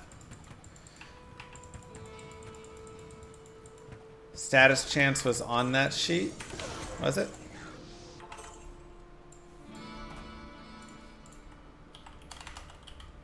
Status chance occurs during a critical strike. Stagger, pierce, bleed. Wait, that's not status. Oh, yes, sorry. Ailment chance is what I meant. Increases chance of applying an ailment, freeze, douse, burn, poison, blind, stun. Should be seared.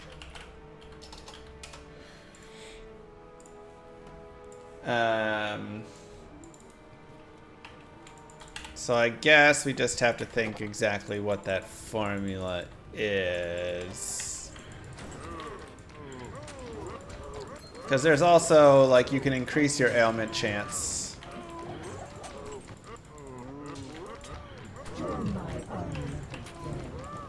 listen, every time Warren shows up, the chat and stream switches from making jokes and having fun to having a big five-head serious moment. We gotta think which about is it. all making our heads scratching.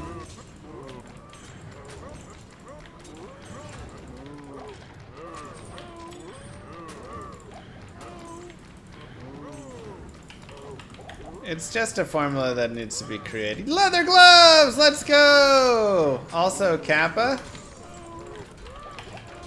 Which Kappa? Infernal cranium. Whoa.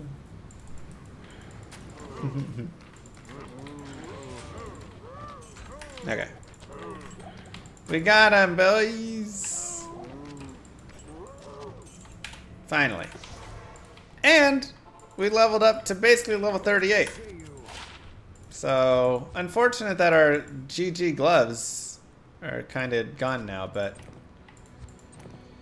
look at that. 15 all resist, 30% increased attack speed.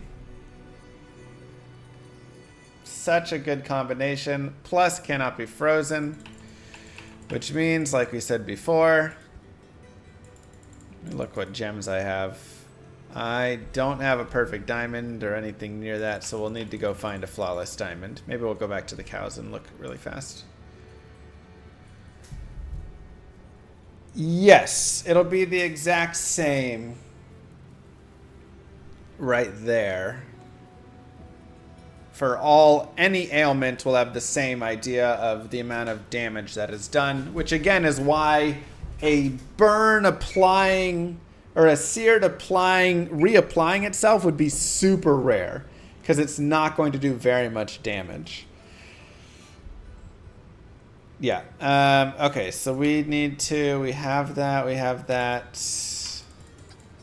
We can put our lore helm on. We need to shop Act 2 for a 3 open socket shield.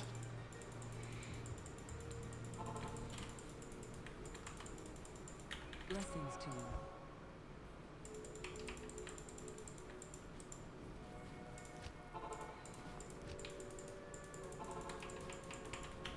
And then we should be good to move forward. But of course, we can still do a little bit more farming if we want. Again, this is just how it goes. You can farm in normal. You can farm in nightmare. I mean, I'm almost level 38 from doing cows. It is an honor to serve you. Well, that's great news.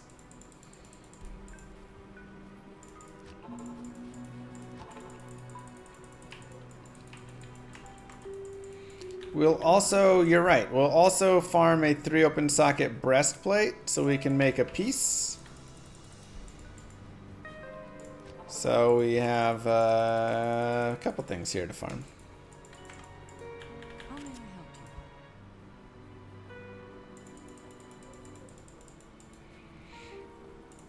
you? And then we're ready to go into Nightmare, and I mean booking into Nightmare. We're not just like going into Nightmare and it's like, oh, is this going to be okay? We are going to go into Nightmare and be absolutely in a crushing position. All because we spent, what, 30 minutes farming Cow King? So doing a little bit of farming really can do a ton for these characters, which is a lot of times why I try and just mention it on these playthroughs. We don't always do it on these playthroughs, but I at least try and mention it. Okay, so we will save that, we'll save that, we'll drop this, we'll drop this, we'll drop that, we'll put that over, and we can start actually cubing up rejuves as well.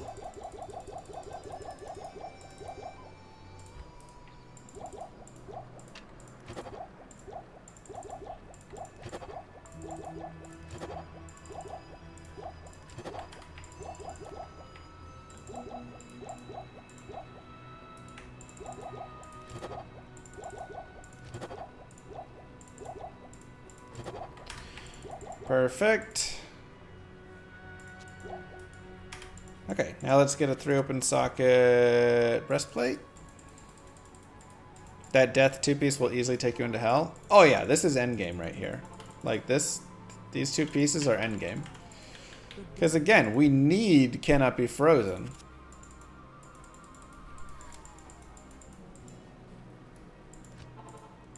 D2R reset news soon. End of September. Gotcha. Good to note.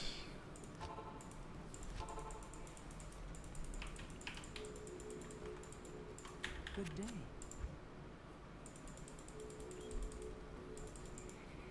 Shale, Tal, and a perfect diamond will get us to the next... Wow, where are the breastplates at? Get us to a shark skin belt, which will have 16 sockets. So that'll be a really nice upgrade.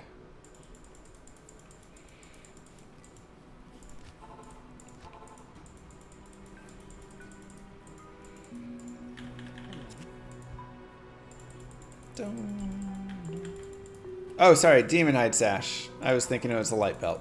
Yes. Demon Hide Sash. Wrong belt.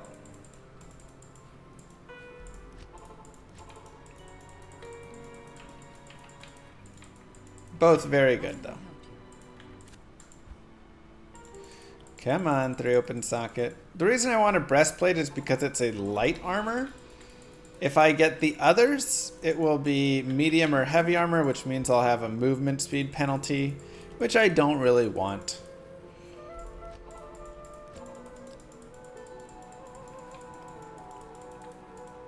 How may I help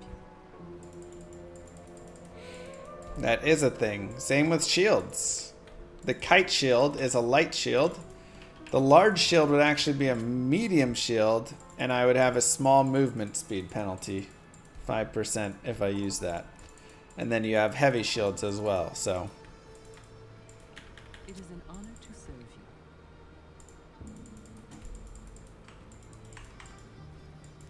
you. Drognin won't sell me breastplates. Good day.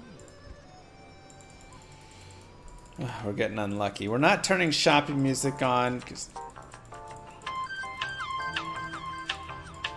It is an honor to serve you.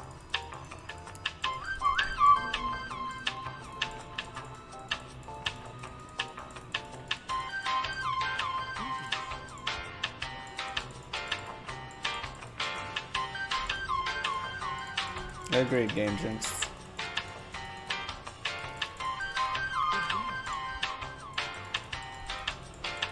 How much money for me to eat an onion? Get out of here. It is an honor to serve you. We could also use our socket quest on it, but that feels like such a waste.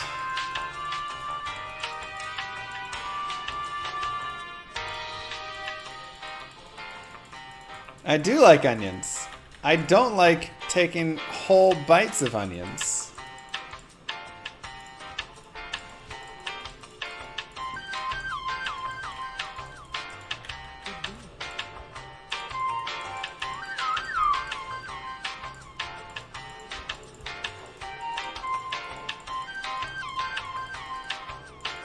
Blessings to you.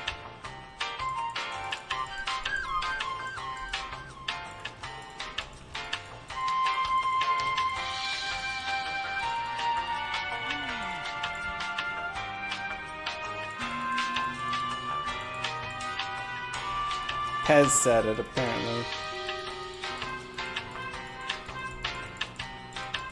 Blessings to you. Escapes or rest be... Well, escape and rest have priority, remember? They're a tier 1 priority, so they're going to...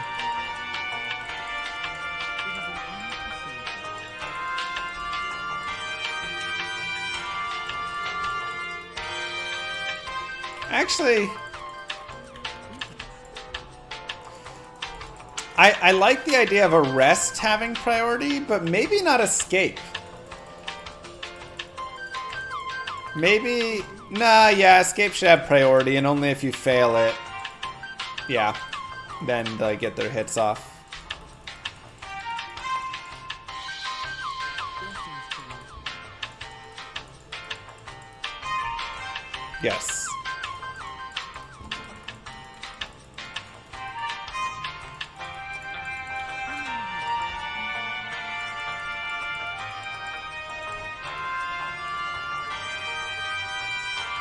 Solo BNet? Oh god no. Players 1 all the way to 99?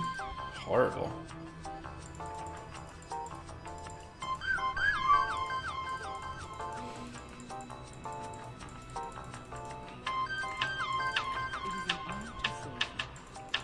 Oh my god, I'm about to just use my socket quest on this thing.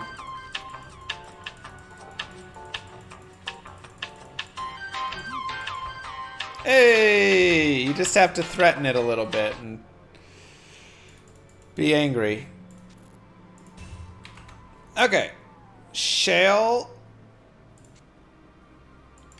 Which I should have 2 shales. Perfect. Where's our Amrune? I guess Ral or Tal first. Make Ancient's Pledge. Nice boost to resistances there. And then we have 1, 2 Orts remaining. Ral. So I could make a Thul with all my Orts and all my Rals to try and get the piece immediately, but I think we can just go forward with that. Or we can just go through the cows really fast. Because the cows were still fun.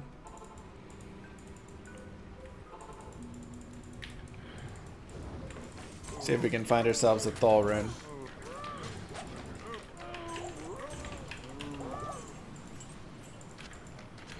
Now our resistances are all maxed here.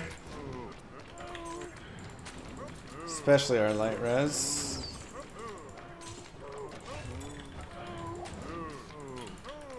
More plague. And now we can definitely see the experience gain has completely tanked though. So at this point, going to Nightmare seems to be the way to go. We still do need a perfect diamond and all of that. But we are level 38. We'll do a quick gear recap before we head into Nightmare right there. Here is where we are at. Mostly everything vitality, low strength. We've got this balanced a little bit, but we've mostly gone into Plague Jav with 7 points in Charge Strike, which has been, you know, nice there, boosting up a little charge, but Plague Javelin has been really solid. Very impressed with Plague Javelin. And then we haven't even gotten into Pierce yet or anything. Nothing else in any of these other trees. We're just kind of sticking here for now. We'll probably swap around in Nightmare, use a respec. Gear-wise, just some random jabs. We can pick up some throwing spirits if we get more dexterity a little bit later. Lorehelm, lightning resist, Ancient's Pledge, stealth. We got our dual deaths farmed, which is going to carry us all the way through to UBERS.